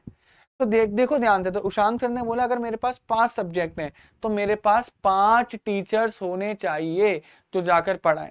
तो एक ऊपर, एक मिडिल में और 5 लोअर में। तो ये स्ट्रक्चर रेडी हो गया। तो ये होता है ऑर्गेनाइजिंग। तो उसमें क्या होगा, तो नीचे के जो 5 लोग होंगे उनकी ड्यूटी ये होगी कि वो जाकर लेक्चर लेंगे। 20 का जो मैनेजर होगा उसकी ड्यूटी ये होगी कि वो जाकर टीचर का काम टाइम टू टाइम चेक करेगा कि वो ढंग से काम कर रहे हैं या नहीं कर रहे, सारी चीजें। और ऊपर का बंदा जो होगा, जो ऊपर टॉप पे बैठा हुआ, उसका काम ये होगा कि कंपनी को सही डायरेक्शन में हमें लेकर जाना है, हमारे थॉट्स एकदम क्लियर होने चाहिए। तो यही है। तो ऑर्गेनाइजिंग क्या है, असाइनिंग ड्यूटी असाइन करने का फंक्शन है। ग्रुपिंग टास्क की भैया जो 5 टीचर लोग मिलकर काम करेंगे, अगर उनके काम को हम ग्रुप करें, इकट्ठा करें, क्या ऑर्गेनाइजेशनल ऑब्जेक्टिव पूरे हो रहे हैं, ये भी ऑर्गेनाइजिंग में आएगा। Establishing authority and allocating resources. Authority मतलब सर काम देने की रिस्पॉन्सिबिलिटी किसकी है, वो भी इसी में डिसाइड होता है कि कौन किसको काम देगा, है ना। रिसोर्सेज कौन प्रोवाइड करवाएगा, ये सब प्लानिंग के अकॉर्डिंग होता है। तो ऑर्गेनाइजिंग के अंदर activities and resources required to implement the plan, की भैया अपने प्लान को कंप्लीट करने के लिए हमें कितने लोगों की रिक्वायरमेंट है, अपने प्लान को फुलफिल करने के लिए हमें कितने लोगों की रिक्वायरमेंट है, ये सब किस में आएगा, ऑर्गेनाइजिंग के अंदर डिसाइड होता है। तो मैंने बोला ना, हमें 5 चीजें चाहिए सिलेबस कंप्लीट करने को, तो ऑर्गेनाइजिंग ने बताया हमें। ठीक है, ऑर्गेनाइजिंग में डिसाइड हुआ involves a group of required task into manageable departments. और सर जो सेम टास्क होते हैं ना, उनको अलग अलग डिपार्टमेंट में डिवाइड कर दो कि साइंस का डिपार्टमेंट अलग है, कॉमर्स का डिपार्टमेंट अलग है, इस तरीके से। And establishment of authority and reporting relationship, कि सर कौन किसको काम देगा, किसकी अथॉरिटी है, यानी कि सर कौन किसको काम करने को बोलेगा, तो मैनेजर हमको काम करने को बोलेगा, और हमारी क्या है, रिपोर्टिंग है भाई, हम उसको बताएंगे कि हमने पूरे दिन में कितना काम करा। अब जब वो खाली जगह डिसाइड हो गई कि एक जना ऊपर रहेगा, उसमें एक जना बीच में मैनेजर रहेगा, नीचे 5 टीचर रहेंगे, तो ये कौन डिसाइड हुआ, ये हुआ ऑर्गेनाइजिंग में डिसाइड। सर अब मैंने ऊपर वाला बंदा कौन रहेगा, उसको हायर करो, इधर कौन रहेगा उसको हायर करो, स्टाफिंग इधर कौन रहेगा, इन सब जगह पर एक एक बंदा हायर करो। तो कहां पर हायर करा जाएगा सर, स्टाफिंग के अंदर हायर करा जाएगा। Finding the right people for the right job. अगर यहाँ पर आपको इको बीएसटी का टीचर चाहिए, यहाँ पर आपको अप्लाइड मैथ का टीचर चाहिए, तो ये स्टाफिंग का काम होगा कि यहाँ पर इस जॉब रिक्वायरमेंट के अकॉर्डिंग एक परफेक्ट इंसान ढूंढ कर लाया कर यहाँ पर काम करने लगाया जाए। अब 4th स्टेप तक आके डायरेक्टिंग तक आते आते आपकी ऑर्गेनाइजिंग में आपके पास प्लान रेडी है, आपके ऑर्गेनाइजेशन में प्लान रेडी है, आपका स्ट्रक्चर रेडी है कि कौन किसके अंडर में काम करेगा, कौन क्या काम करेगा, क्या करेगा। अब जो आपने स्ट्रक्चर रेडी करा था उसको फुल करने के लिए आपने लोग भी हायर कर लिए, एम्प्लॉयज भी हायर कर लिए। अब पूरी टीम ऐसे खड़ी है भाई साहब। अब बताओ, अगला काम होता है डायरेक्शन। मैनेजर अब बोलेगा विपुल सर ये करना है, सोनम मैम ये करना है, दीपिका मैम ये करना है, तुरंत ही सबको डायरेक्शन दे दिया, प्लानिंग के अकॉर्डिंग काम बता दिया, भाई विपुल सर आपका काम ये है, आपका ये है, आपका ये है, आपका ये है, आपका ये है, डायरेक्शन दे दिया किस दिशा में जाना है, क्या दे दिया, डायरेक्शन दे दिया। Once the employees are appointed, अब टीम पूरी तैयार खड़ी है, अब उनको इंस्ट्रक्शन देना है और काम पूरा करवाना है। लास्ट में अब एक काम कर रहे हैं तो कंट्रोलिंग क्या करेगा, कंट्रोलिंग देखेगा भैया हमारा प्लान क्या था, कि मई के एंड तक क्या हो जाना है, अप्रैल के एंड तक क्या हो जाना है, जुलाई के एंड तक क्या हो जाना है, और हमने एक्चुअली कितना काम कंप्लीट करा है। अगर उन दोनों के बीच में कोई डिफरेंस है, जो कि 99% केसेस में होता है, कि अगर मैंने जुलाई तक मुझे 5 चैप्टर करवाने हैं और मैंने 4 ही चैप्टर करवाए, और जो कि बहुत कॉमन है, तो इन दैट केस मैनेजर साहब आएंगे, वो पूछेंगे ऐसा क्यों हुआ, मैं उन्हें बताऊंगा ऐसा इस वजह से हुआ कि भाई एक चैप्टर डिफिकल्ट था, बच्चों को नहीं समझ में आया, मैंने थोड़ा लंबा टाइम लिया। कह रहे अच्छा ठीक है कोई बात नहीं सर। तो अब वो प्लान करेंगे, अब कहेंगे सर अभी तक हमें आखिरी के 3 महीने के अंदर 5 चैप्टर कंप्लीट करने थे, अब हमें 6 करने होंगे, तो आप एक्स्ट्रा क्लासेस लगाओ। यानी कि सर जहां पर उन्होंने एक्चुअल प्लानिंग के और एक्चुअल वर्क के बीच में डेविएशन देखा, डिफरेंस देखा कि नहीं यार प्लान से हम थोड़ा हट रहे हैं, उन्होंने तुरंत कंट्रोलिंग से तुरंत वापस प्लानिंग पे चले गए, नहीं सर मुझे अगले 3 महीने के लिए फिर से प्लानिंग करनी है। क्या पता मुझे कोई एक्स्ट्रा बंदा हायर करना हो, एक्स्ट्रा क्लासेस लगानी हो, क्योंकि मुझे तो सिलेबस टाइम से कंप्लीट करके देना ही है। बात आई आपको समझ में? बिल्कुल। नेक्स्ट जो इस चैप्टर की आन बान शान है दैट इज कोऑर्डिनेशन। अगर मैं इस चैप्टर से बोलूं कि इस चैप्टर से आपके जो क्वेश्चंस आते हैं या तो वो कैरेक्टरिस्टिक ऑफ मैनेजमेंट से आएंगे जो हमने पढ़े थे, वही गोलापाजी वाले से, ठीक है, या फिर आप इंपॉर्टेंस से एक आध दो क्वेश्चन फंसा, या फिर कोऑर्डिनेशन से आता है, ठीक है। इस चैप्टर से जनरली जो क्वेश्चन आते हैं तो कैरेक्टरिस्टिक्स आएंगे, अच्छा टॉप लेवल मिडिल से केस स्टडीज भी आती हैं इस चैप्टर में, ठीक है, तो उसका भी ध्यान रखना। कोऑर्डिनेशन पर आ जाओ तो process of synchronising the activity. Sir synchronising the activity, पहले समझते हैं सिंक्रोनाइजिंग का मतलब क्या होता है। अभी एक मीम बहुत वायरल हो रहा है सिंक पगलू करके, जिसमें वो वाला गाना आता है ना, वर्तमान आंखों का धोखा है, भूत सीखने का मौका है ना, भविष्य कब किसने देखा, जो भी था, मुझे लिरिक्स एक्चुअली नहीं याद। तो उसमें उस गाने की जो मतलब उसमें एक इंसान ने कुछ डांस करा, प्रवेश शर्मा जी हैं, उन्होंने बढ़िया वो फेमस हो गया, सिंह पगलू के नाम से बड़ा चल रहा है। अब वो डांस स्टेप किसी भी गाने पे लगा दो तो आप क्या देख रहे हो कि जैसे जैसे गाने की बीट चल रही है वैसे वैसे स्टेप चल रहे हैं डांस के। This is called synchronisation. हम लाइफ में साइकिल चलाइए, कभी बेटा साइकिल चलाओगे वहां पर भी आप सिंक्रोनाइजेशन देखने को आपको मिलेगा। जब आप पेडल राइट पेडल मारोगे तो आपकी बॉडी हल्का सा लेफ्ट में रुक जाएगी to maintain the centre of mass, अपने आप होता है वो, स्टेप बाय स्टेप सिंक्रोनाइज हो जाता है चीजें, ठीक है। बीट के साथ आप डांस करो, सिंक्रोनाइजेशन होना बहुत जरूरी है, यानी कि चीजें एक फ्लो में चलना, एक लय में चीजें चलना, ताल में चलना बहुत इंपॉर्टेंट है। सिंक्रोनाइजेशन बहुत ज्यादा इंपॉर्टेंट है, ठीक है। तो जब आप डिफरेंट डिपार्टमेंट से काम को सिंक्रोनाइज कर देते हो, यानी कि अलाइंड कर देते हो कि एक दूसरे का काम जो है साथ में चले, एक दूसरे काम को सपोर्ट करे, काम बेटर दिखे, दिस इज कॉल्ड सिंक्रोनाइजेशन। बातें समझ में? This is called synchronisation. Every manager has to perform 5 basic function, और ये फंक्शंस क्या है, आपस में लिंक है, यानी कि वही फंक्शन पॉज डीसी। हर मैनेजर को ये 5 फंक्शन करने होते हैं और ये 5 फंक्शन आपस में लिंक होते हैं। अगर प्लानिंग नहीं हुआ तो हम स्ट्रक्चर ढंग से नहीं बना पाएंगे, क्योंकि प्लानिंग हमें ये बताएगा क्या काम करना है, कैसे करना है और कौन करेगा, तो उसके लिए कितने लोगों की रिक्वायरमेंट होगी ये ऑर्गेनाइजिंग में डिसाइड होता है। क्लियर है? स्ट्रक्चर ऑर्गेनाइजिंग में डिसाइड होता है, उसके बाद उस स्ट्रक्चर को फिल करने का काम स्टाफिंग में होगा। अगर बीच में से एक भी फंक्शन ढंग से परफॉर्म नहीं करा गया तो प्लानिंग तो पूरा मैनेजमेंट बर्बाद हो सकता है बच्चों। क्लियर है? तो ये आपस में लिंक्ड है और इनको सिंक्रोनाइज करना बहुत जरूरी है। कॉन्सेप्ट कॉल्ड कोऑर्डिनेशन, वो किससे होता है? कोऑर्डिनेशन से, कि पहले कौन सा हो दूसरा कौन सा, यानी कि केओस, जो थोड़ी भसड़ मची होती है ना, थोड़ी जो घुसड़ भुसड़ मची होती है, भीड़ भाड़ भीड़ धक्कड़ आप देखते हो बहुत ही ज्यादा, वो वैसे एक उसे ऑर्डरलीनेस में लेकर आना, ये काम करता है कोऑर्डिनेशन। कि पहले प्लानिंग, फिर ये फिर ये फिर ये, एक के बाद एक के बाद एक के बाद चीजें होती हैं, बहुत ही सिंपल तरीके से चलती हैं। कि ऐसा ना हो कि सर प्लानिंग तो बन गई और हम स्टाफिंग पे पहुंच गए, अब स्टाफिंग पे जाकर हमें पता ही नहीं है कि लोअर लेवल पे कितने चाहिए, मिडिल पे कितने चाहिए और टॉप पे कितने चाहिए। हमें यही नहीं पता कौन किसको ऑर्डर देगा, कौन किसको रिपोर्ट करेगा, हमें पता ही नहीं है। हमें पता ही नहीं है स्टाफिंग में कि हमें बंदा कैसा हायर करना है, क्योंकि वो तो हमें ऑर्गेनाइजिंग बताएगा। और फिर उसके बाद हम कंट्रोल करने बैठे, अरे भाई तुमने काम ही चालू नहीं करा तो तुम कंट्रोलिंग नहीं कर सकते।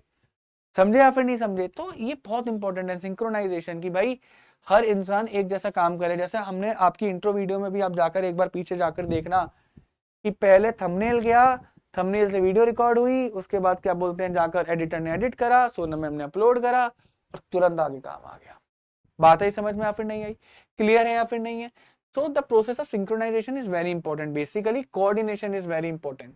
जब तक कोऑर्डिनेशन नहीं होगा तब तक आप अपनी लाइफ में अटके रहोगे, धंधे में अटके रहोगे, लाइफ में अटके रहोगे। बात ही समझ में या फिर नहीं आई? तो जैसे अगर आप अकाउंट्स की बात करोगे, जब तक आप फंडामेंटल ऑफ मतलब आप क्लास 11th के अकाउंट्स नहीं सीखोगे, आप जर्नल एंट्रीज नहीं सीखोगे तो आप लेजर कैसे सीखोगे? आप लेजर नहीं सीखोगे तो आप ट्रायल बैलेंस कैसे सीखोगे? आपने ट्रायल बैलेंस ढंग से बनाना नहीं सीखा तो आप P&L और वो कैसे सीखोगे? आपको कॉन्सेप्ट ही समझ में नहीं आएगा ना, आपको समझ में नहीं आएगा क्लोजिंग स्टॉक क्या बोलते हैं ट्रायल बैलेंस के बाहर क्या कर रहा है। अगर क्लोजिंग स्टॉक ट्रायल बैलेंस के अंदर है तो कौन सी एंट्री पास हुई, आपको समझ में ही नहीं आएगा। अगर क्लोजिंग स्टॉक ट्रायल बैलेंस के बाहर है तो वो दो जगह आता क्यों है, वो क्यों आता है ट्रेडिंग अकाउंट के क्रेडिट साइड पर, बैलेंस शीट के एसेट साइड पर क्यों आता है, आपको नहीं पता। तो आप सिंक्रोनाइज मैनेजमेंट कैसे पढ़ते हो? पहले चैप्टर से स्टार्ट करते हो ना, तो आपके दिमाग में एक स्टेप बाय स्टेप चीजें आ जाती हैं और इंटरलिंक्ड रहती हैं। This is called the coordination. But coordination में क्या होता है कि ये सारी चीजें एक साथ काम कर रही होती हैं और इन हर फंक्शन का काम एक दूसरे के काम को सपोर्ट करता है, उसे कॉन्ट्रास्ट नहीं करता। क्लियर है? It is sometime considered as a function of management but it is not mere function, rather it is the essence of management. तो कोऑर्डिनेशन भी एक तरीके से फंक्शन ऑफ मैनेजमेंट बोला जाता है, बट ये फंक्शन से कुछ ज्यादा है, तो इसी वजह से 5 चीजों में नहीं आता। It is the essence of the management, it is a prime, बोल सकते हो पापा फंक्शन ऑफ द मैनेजमेंट, कि अगर कोऑर्डिनेशन नहीं है तो पॉस्ट डीसी अपना काम ढंग से नहीं करेंगे। अगर पॉस्ट डीसी को अपना काम ढंग से करना है ना, कि भैया planning, organising, staffing, directing, controlling एक सिंक्रोनाइज मैनर में हो, एक फ्लो में चले, एक ताल में, एक लय में चले, तो ऊपर से कोऑर्डिनेशन उनको लय में चलवा रहा है। क्लियर है? चलो, तो coordination, the essence of management, again it is one of the most important topic of this chapter, essence of management। क्यों है essence of management? Coordination is needed to perform all the functions of management।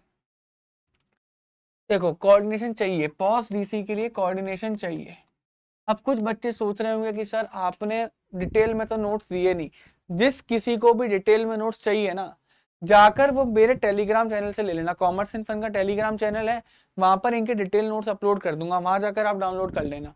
यहाँ पर तो मैं आपको समझा रहा हूँ ताकि आपको ये चैप्टर 1-1.25 घंटे में याद हो जाए और सीधा जाके पेपर में नोट्स पढ़ के आंसर दिया हो। और मेरे को उम्मीद भी पूरी है कि आप अपनी किताब से उठा के पढ़ रहे होंगे।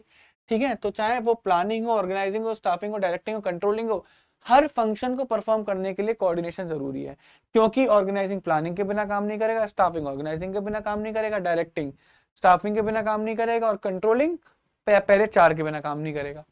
क्लियर है? और कोऑर्डिनेशन हर लेवल पर रिक्वायर्ड होता है, चाहे वो टॉप लेवल हो, चाहे वो मिडिल लेवल हो, और चाहे वो लोअर लेवल हो। हर लेवल पर आपको कोऑर्डिनेशन देखने को मिलेगा, क्योंकि अगर टॉप, मिडिल और लोअर लेवल के अंदर ही कोऑर्डिनेशन नहीं है, वही लोग आपस में एक दूसरे के साथ कोऑर्डिनेट नहीं कर पा रहे, इसका मतलब सिर्फ और सिर्फ ये है कि आपकी, अगर मान लीजिए टॉप लेवल में प्लान कुछ और बनाया और मिडिल लेवल उस प्लान को कोई और तरीके समझाया कि वो समझाने के मूड में नहीं है, उसने गलत समझा दिया, और लोअर लेवल मैनेजमेंट बोलता है यार मैं तो ऐसे काम नहीं करूंगा, मैं उसी तरीके से काम करूंगा जैसा मेरा मन है, तो कभी भी ऑर्गेनाइजेशन अपने ऑब्जेक्टिव अचीव नहीं कर पाएगी और धीरे धीरे वो मार्केट से गायब हो जाएगी। एफिशिएंसी, इफेक्टिवनेस दोनों खो देंगे और मार्केट से गायब। Coordination must for survival and success of an organisation. भैया कोऑर्डिनेशन, क्योंकि देखो कोऑर्डिनेशन की ही वजह से आप इफेक्टिव और एफिशिएंट रह सकते हो, और जब तक आप एफिशिएंट और इफेक्टिव हो तब तक आप मार्केट के अंदर बने हुए हो। तो अगर आप चाहते हो कि आप सर्वाइवल, आप लंबे समय तक मार्केट में सर्वाइव करो, आप लंबे समय तक सक्सेसफुल रहो, तो आपको कोऑर्डिनेशन बहुत जरूरी है। उसके बाद nature and features of coordination की बात करें तो ध्यान से देखना, कोऑर्डिनेशन इंटीग्रेट्स ग्रुप एफर्ट्स। जैसा मैंने पहले भी आपको बोला था कि सर जो इंडिविजुअल एफर्ट्स होते हैं ना, यहाँ पे वर्ड देखना ध्यान से, कि सर जो इंडिविजुअल एफर्ट्स होते हैं ना, कोऑर्डिनेशन उनको क्या करता है, उनको अलाइन करता है, उनको कलेक्ट करता है, अलाइन करता है, इंटीग्रेट करता है, एक साथ लेकर आता है, और ग्रुप ऑब्जेक्टिव्स को क्या करता है, फुलफिल करता है। यही तो हुआ अभी जब हमने इंट्रो में आपको यही बताने की कोशिश करी कि पहले कोऑर्डिनेशन नहीं था, पहले सब अपना अपना काम कर रहे थे, मजे कर रहे हैं, कोई भी एक दूसरे को काम लोड ही नहीं डाल रहा, प्रेशर ही नहीं डाल रहा, कोऑर्डिनेशन नहीं है। इसका मतलब क्या, कि कभी भी ऑर्गेनाइजेशनल ऑब्जेक्टिव फुलफिल नहीं हो सकता। एक मैनेजर आया वहां पर, मैनेजर ने कोऑर्डिनेशन बिठाया कि पहले तुम, फिर तुम, फिर तुम, फिर तुम, एक सिंक्रोनाइजेशन क्रिएट करा, और अपने आप ही देखना ऑब्जेक्टिव फुलफिल हो गया। एंश्योर यूनिटी ऑफ एफर्ट्स, इसके अंदर डिफरेंट डिपार्टमेंट्स, देखो वहां पर अगर आपसे ग्रुप एफर्ट पूछे तो इंडिविजुअल एफर्ट्स आते हैं, और यूनिटी ऑफ एफर्ट्स पूछे तो डिफरेंट डिपार्टमेंट्स के एफर्ट्स को यूनिफाई करा जाता है। ठीक है, इनको इंटीग्रेट करा जाता है।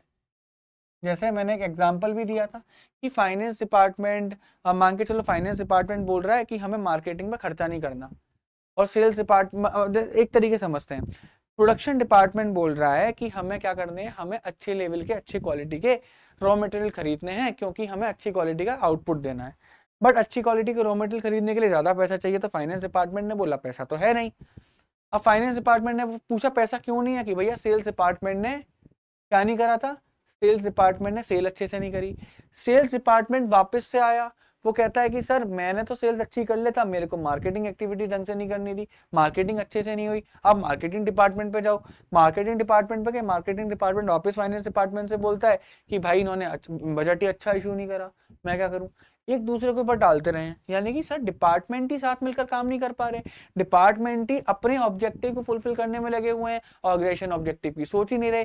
लेकिन वहीं पर कोऑर्डिनेशन आ जाएगा, तो कोऑर्डिनेशन क्या करेगा, एक दूसरे के साथ चल के, मतलब एक ऐसा रास्ता निकालेंगे कि जहां पर सब लोग साथ में चलें आगे, सेल्स भी कंप्लीट हो, कॉस्ट भी मिनिमम आए, क्वालिटी भी अच्छी रहे, मार्केटिंग भी हो, सब काम हो, और फाइनेंस डिपार्टमेंट के पास बजट भी उसका ओवरलोड ना जाए।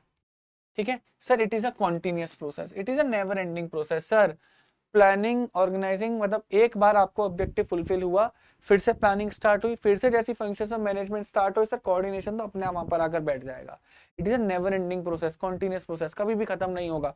जैसे मैंने बोला था ना, ऑब्जेक्टिव फुलफिल हुआ, उसके बाद तुरंत प्लानिंग स्टार्ट हो गई, कंट्रोलिंग के बाद तुरंत प्लानिंग स्टार्ट हो गई। पीछे समझाया था ना कि भाई अरे यार सर, अगले 3 महीने में पहले मैं 5 चैप्टर करने थे, अब 6 चैप्टर करने हैं मुझे, फिर प्लान करना होगा, फिर से प्लानिंग स्टार्ट हुई। तो सर जैसे मैनेजमेंट के फंक्शंस नेवर एंडिंग होते हैं, कॉन्टिन्यूअस होते हैं, तो सर कोऑर्डिनेशन जो उनको एक साथ सिंक्रोनाइज मैनर में लेकर आ रहा है, वो कैसे कॉन्टिन्यूअस नहीं होगा? वो भी तो कॉन्टिन्यूअस फंक्शन होगा। बिल्कुल sir, coordination is a pervasive function sir, हर जगह है, everywhere, everywhere. Top level management पर भी है, लोअर लेवल मैनेजमेंट पर भी है, मिडिल लेवल मैनेजमेंट पर भी है, बिजनेस में भी है, नॉन बिजनेस में भी है। क्लियर है? प्रॉफिटेबल बिजनेस में भी है, नॉन प्रॉफिटेबल बिजनेस में भी है। हर ऑर्गेनाइजेशन में आपको कोऑर्डिनेशन देखने को मिलेगा, बिकॉज विदाउट कोऑर्डिनेशन आप एक्सपेक्ट मत करो कि आप एफिशिएंट और इफेक्टिव रह सकते हो। Coordination is a responsibility of all manager, her manager की रेस्पॉन्सिबिलिटी है, चाहे वो टॉप लेवल मैनेजर हो, चाहे वो मिडिल लेवल मैनेजर हो, चाहे वो लोअर लेवल मैनेजर हो। तो सबको एक दूसरे के साथ कोऑर्डिनेट करना ही पड़ेगा, तभी आप ऑर्गेनाइजेशन ऑब्जेक्टिव, जो कि आपका कर्तव्य है, धर्म है, तभी आप उसको अचीव कर सकोगे। नेक्स्ट है coordination is a deliberate function. Deliberate function का मतलब है कॉन्शियस। कॉन्शियस का मतलब है सर, ऑर्गेनाइजेशन में जो कोऑर्डिनेशन होता है ना, वो अपने आप नहीं आता कि सर अपने आप कोऑर्डिनेशन आ गया, नहीं। कोऑर्डिनेशन हमेशा लाया जाता है, सोच समझ के कोऑर्डिनेशन को ऑर्गेनाइजेशन में लाया जाता है, ताकि एक दूसरे का काम को कॉम्प्लीमेंट करा जाए, ना कि कॉन्ट्रास्ट करा जाए। बात आई समझ में या फिर नहीं आई? अगर मैं और उशांक सर इस बार प्लान कर रहे हैं कि हम लोग वन शॉट डालेंगे, तो कोऑर्डिनेशन में डालेंगे कि बच्चों को फायदा हो। बात आई समझ में? क्लियर है या नहीं है? तो चलो फिर स्टार्ट करते हैं नेक्स्ट टॉपिक। अब इसे याद कैसे करोगे? तो याद करने का तरीका बेटा, दही पीसी। अब तक दिमाग का दही हो गया होगा बच्चों, अब तक तो दिमाग का दही हो गया होगा ना बच्चों। तो मैंने एकदम सटीक तरीके से एक एक न्यूमोनिक्स बनाया बेटा। कर्ड पीसी, सी से क्या है? Coordination integrates group efforts. Sir group efforts कहाँ पे काम करते हैं सर? इंडिविजुअल पे काम करता है, ध्यान रखना, इंडिविजुअल पे काम करता है।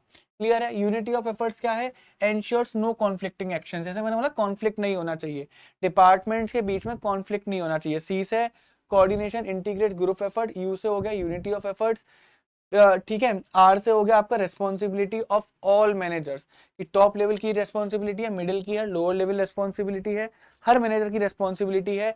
डी से हो गया डेलिब्रेट फंक्शंस, की कॉन्शियसली करा जाता है ताकि क्योस ना हो, ठीक है, गड़बड़ ना हो, घुसड़ पुसड़ ना हो। क्लियर है? और आर पीसी का मतलब हो गया परवेसिव, हर जगह पर है, हर लेवल पर है। और सी का मतलब होगा continuous, it is a never ending function, कभी भी खत्म नहीं होगा, जब तक मैनेजमेंट है तब तक ही चलता रहेगा। आई होप आपको याद हो गया होगा ये कर्ड पीसी से। क्लियर है? कोई प्रॉब्लम इसमें? कूल। नेक्स्ट आता है कि सर इंपॉर्टेंस क्यों है कोऑर्डिनेशन का, कोऑर्डिनेशन की नीड क्यों है। तीन चीज आते हैं। पहली बात, ग्रोथ इन साइज।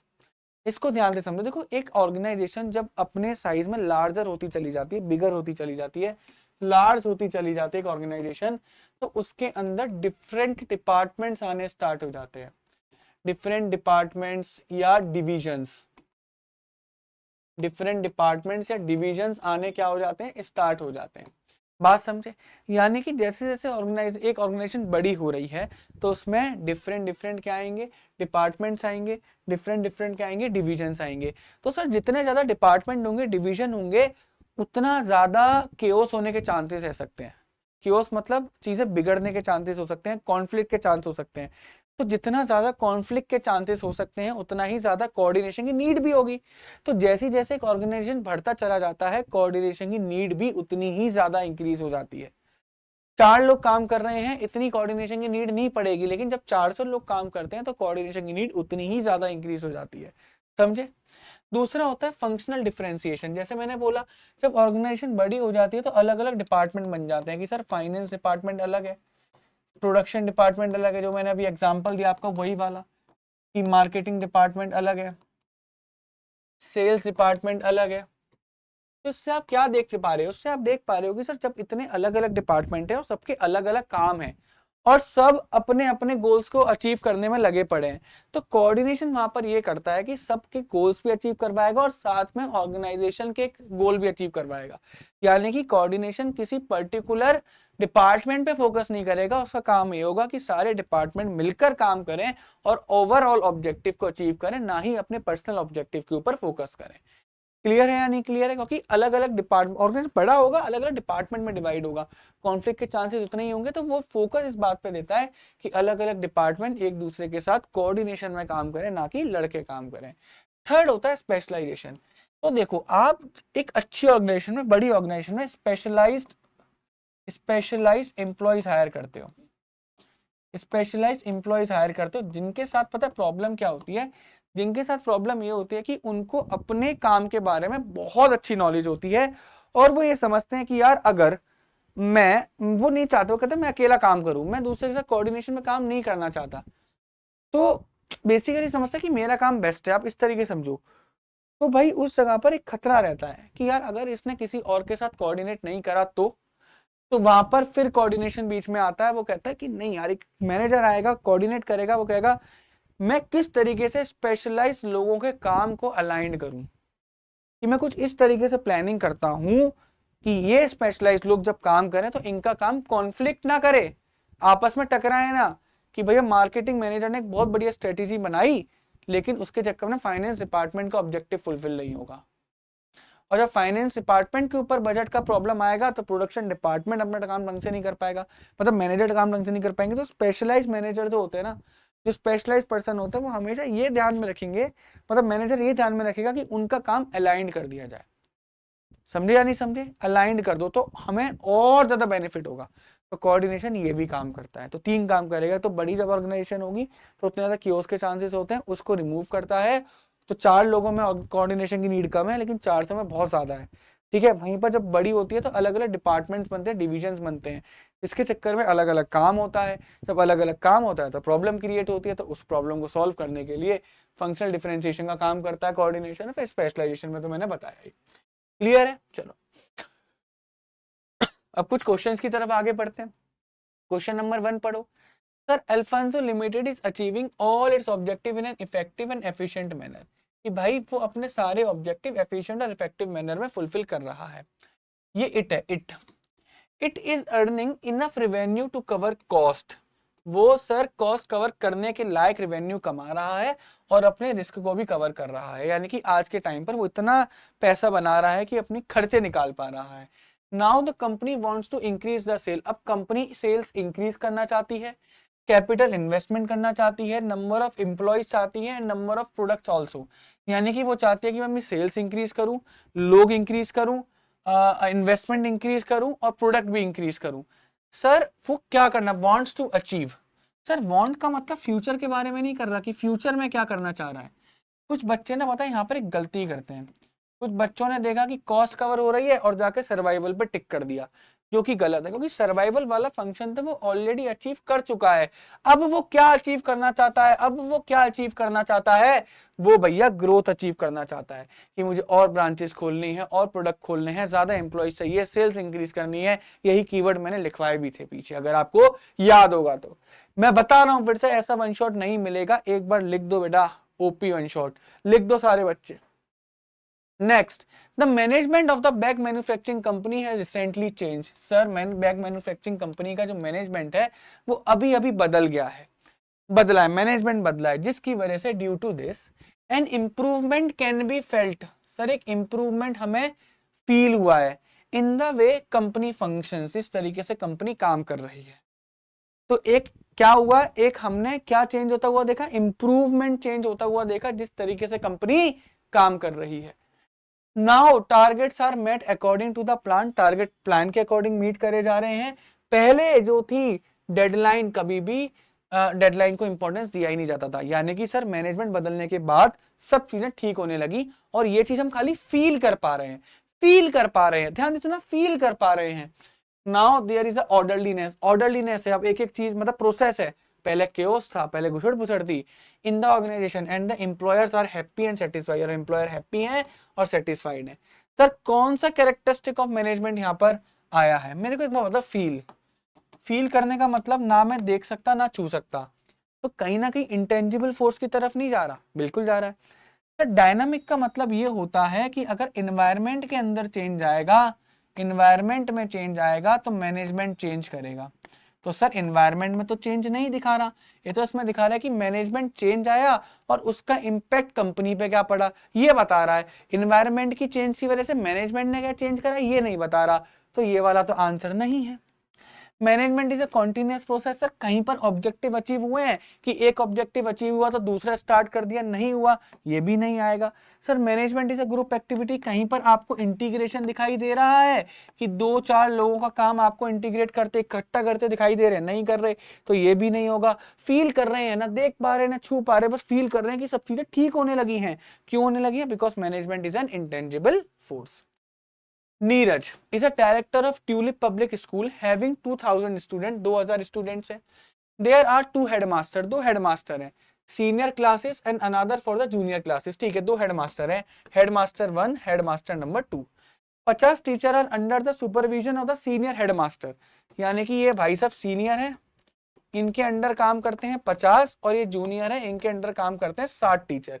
ये बात यहाँ पर बोली गई है।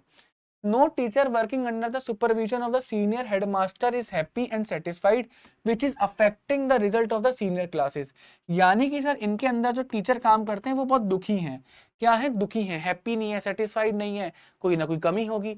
On the other hand teacher working the supervision of the junior headmaster are performing their duties willingly and achieving their objective. Sir यहाँ तो मन से काम कर रहे हैं, यहाँ तो खुश हैं, मन से काम कर रहे हैं। All the teachers are happy and satisfied, सारे के सारे टीचर्स हैप्पी हैं, सेटिस्फाई हैं। ठीक है, हैप्पी सेटिस्फाइड दोबारा से कीवर्ड आया, happy and satisfied. The director Neeraj can feel how nicely the junior headmaster was managing his classes. Sir feel हो रहा है, बस वो देख नहीं पा रहे, रिजल्ट देख पा रहे हैं, कैसे कर रहा है वो नहीं, बस फील हो रहा है, हैप्पी है, सेटिस्फाइड है। अगेन हमें इंटेंजिबल फोर्स की तरफ लेकर गया, वही सारी चीजें पहले वाले क्वेश्चन की तरह ही था। नेक्स्ट पढ़ो। Different organisation have different goals, बिल्कुल सही। Zippo is upcoming retail chain for providing consumer door to door। The objective of this organization, इसका ऑब्जेक्टिव क्या है? ऑब्जेक्टिव है कि इसे अपनी सेल्स इंक्रीज करनी है। इसका ऑब्जेक्टिव क्या है? कि इसे अपनी सेल्स इंक्रीज करनी है। एली जो कि एक एजुकेशनल ऑर्गेनाइजेशन है, वर्किंग विद द ऑब्जेक्टिव, इसका ऑब्जेक्टिव क्या है? Of providing education to under privilege children of the society. यानी कि सर जीपो का है कि उसे सेल्स इंक्रीज करनी है, और आपका एली का है कि उसे अंडर प्रिविलेज बच्चों को पढ़ाना है। Management of each of this organisation unite the effort of their employees towards achieving the organisational goal. तो क्या पर आएगा सर? कॉन्टिन्यूस प्रोसेस नहीं, अगेन कोई चीज खत्म होने पे स्टार्ट नहीं हो रही है, फंक्शन नहीं। क्या एनवायरनमेंट में चेंजेस की वजह से मैनेजमेंट में चेंजेस बता रहे हैं? नहीं। क्या इंटेंजिबल फोर्स सर फील हो रहा है, हैप्पी सेटिस्फाई हो रहा है? नहीं हो रहा। सर इसे गोल ओरिएंटेड प्रोसेस की मैनेजमेंट हम करते हैं क्योंकि हमें गोल को अचीव करना होता है। These are the one of the previous year MCQ जो कि अच्छे लेवल के एमसीक्यू हैं, ऐसे वैसे नहीं है। The management of a manufacturing company, okay ये दोबारा से आई गेस रिपीट हो गया है, कोई बात नहीं बच्चों, आई गेस 4 एमसीक्यू ठीक है और आपको समझ में आ गया होगा। अगर आपको फिर भी इस चैप्टर के डिटेल में नोट्स चाहिए तो आप जाकर टेलीग्राम चैनल से डाउनलोड कर सकते हैं, जहाँ पर कल या परसों में इनके डिटेल नोट्स अपलोड हो जाएंगे। कुछ आपको 1-2 प्रैक्टिस शीट भी दे दूंगा, वो भी आप कर सकते हैं। तब तक के लिए आई होप आपको लेक्चर अच्छा लगा होगा। कैसा लगा यार प्लीज कमेंट सेक्शन में लिख के जरूर जाना, और तब तक के लिए good bye everyone, take care, bye bye. मिलते हैं फिर अगले ऐसे ही अमेजिंग इकोनॉमिक्स के वन शॉट में, बाय बाय।